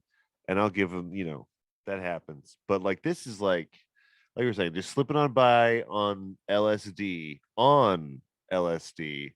Friday night trouble bound. Like exactly. How could this not be about tripping balls and driving around? It wasn't originally, I believe, the original creators, but it is now adopted as the official anthem of LSD. Well, yeah, it's because it sounds like it fits. It fits the genre. I mean, like it I feels couldn't kind of drive on hippie-ish. LSD, but no. Maybe back in the day if it was less potent, but... no. I'm gonna say definitively no on this recording. But yeah, no. It's possible that it is possible that they weren't aware of the connotations. But I mean, I don't know, man. I think he's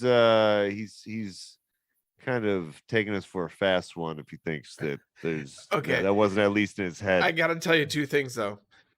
When the blizzard of 2011 hit Chicago, many motorists leaving the city were stranded on Lakeshore Drive as weather conditions deteriorated. Within days, Skip Haynes had reworked the lyrics of the song Lakeshore Drive and released it as Snowed on LSD.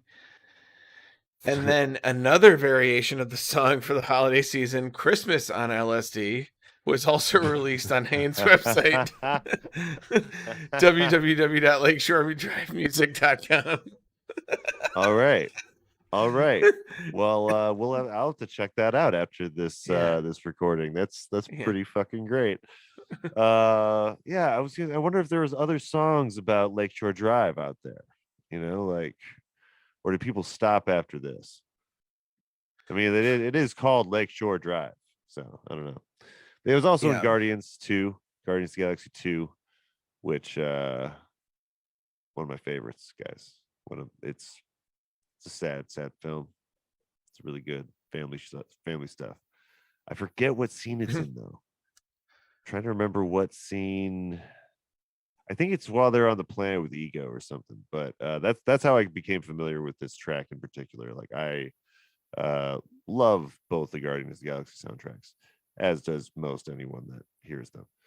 But great fucking track though. I could listen to this one over and over again. I think it's just got that like that polish to it. You know what I mean? Like it's just everything's coming through really well.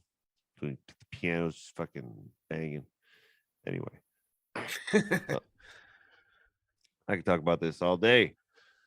But we should maybe wrap up. I think we're at the end of our playlist here. We are. Thanks everyone for your suggestions. These have been pretty fun for the most part. Like I'm more into the indie folk from the 2000s, so like that's my kind of avenue into most of this. But it was a nice dive. But yeah, before we get out of here, we're going to go around the horn, and by the horn I just mean me and Nate, and see what we have to plug. So Nate, what do you got to plug? Or what are you listening to if you want to?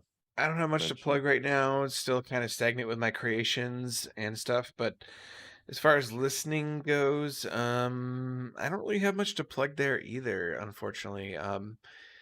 I've mostly been listening to the same stuff that I like a lot lately because I've been kind of trying to just plug That's all away. right. But yeah, Yeah, mostly yeah. just Okay. listening to more of the covers, various artist covers album that I got of The Wall by Pink Floyd. Oh, cool. Cool. Yeah, it's like The Wall rebuilt, but I still haven't gotten I the never second heard that. disc of it. But yeah, I'll have to loan it to you the next time I see you.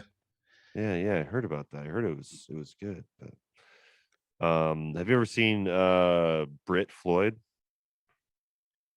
the No, I cover haven't. band of Pink Floyd?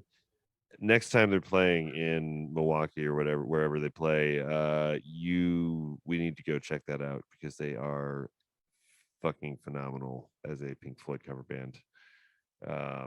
Yeah, can't recommend them enough. Anyone out there that's listening that's seen them live knows what I'm talking about. They replicate the light shows and everything from like old Pink Floyd shows, and yeah, they really put a lot into it.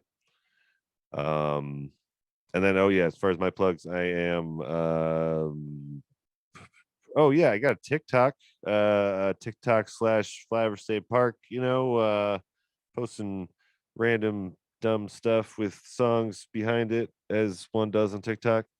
I got a good one about the Flash that's got some likes and stuff. I don't know. And yeah, as far and I'll say, as guess, instead of what I'm listening to, I've been watching the Flash for some reason. It's a For some very, reason. I don't know, man. I'm scraping the barrel for just comic book content, and I'm starting to think I have a problem. Um, there's some redeeming qualities, but like what I'm doing is I'm feeling very liberal, giving myself the freedom to skip episodes. Like I'll read the Yeah. description, I'll be like, you know what? Nah, not on the main plot, not interested. Let's Well, move this forward. don't feel too bad about that either, because there's going to be the thing is that there's going to be a Flash movie, and they're Yep. going to reveal to the world that Warner Brothers and DC have dropped a big ball by not being the first to point out that pointing out rather that DC was actually the first to really do the multiverse thing. So Yeah. the Flash Yeah. is actually responsible for creating the multiverse or bringing that into the thing, and that's what the movie is going to be about. So Michael Keaton and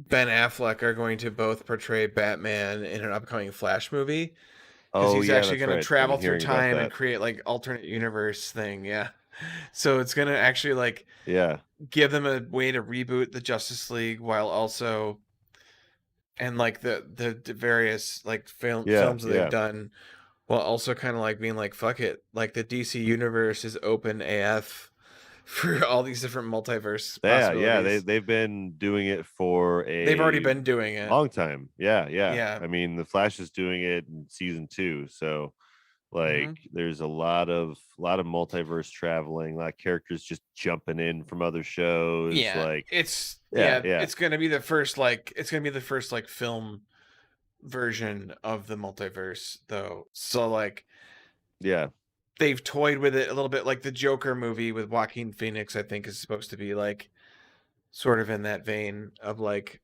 is this a multiverse character? Oh yeah. That'd be weird to see that in any other setting. Right. Exactly. Any other setting than that movie would be like, what? Well, I mean, I guess they did put Bruce in there, so yeah, I guess it could be connected to stuff. Yeah, but yeah, I'm that's part of the reason I'm watching these things, is like I want to see how they did it now that Marvel is finally dipping their toe into the multiverse stuff. I'm pretty stoked. And I will keep on skipping Flash episodes until I get more of that. Not thrilled about this Salvatore time god plot. It's just no good. I'm done. it's gone on too long. Anyway, I don't know. This has become a comic book podcast. This is the after hours show. We will only be talking about the feud between The DC concept and hour. Marvel multiverse. One more question before we get out of here, actually. Do you think they'll ever connect the Marvel properties and the DC properties in a movie medium? Do you think they will ever get that desperate? I can actually technically see it because there have been in the past like franchise crossovers, and in video games and in comics, and I wouldn't put it past Disney to buy Warner Brothers and then make that the has been talked ultimate about. fuckery. Because Warner Brothers is constantly on the verge of failure. So, and Warner Brothers owns the rights to the DC comic universe right now. So yeah, that's what they've been holding on to that for a long time. But yeah, that's been our episode about folk, though. We'll get out of here.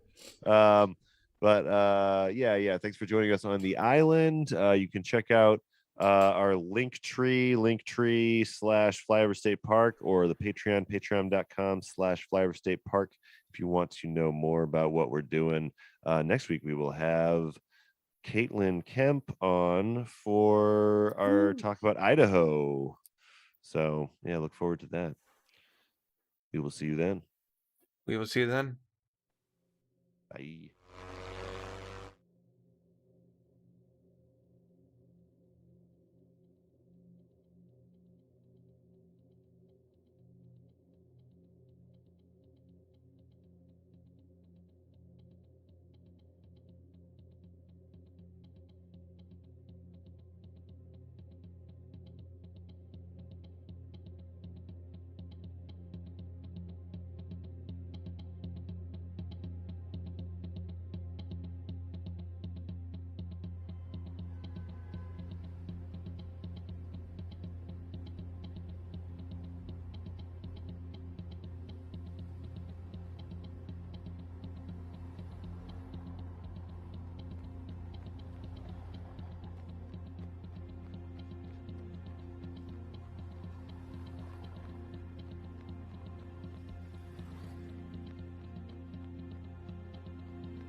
album concept hour. The album concept hour. It's the album concept hour. Side B.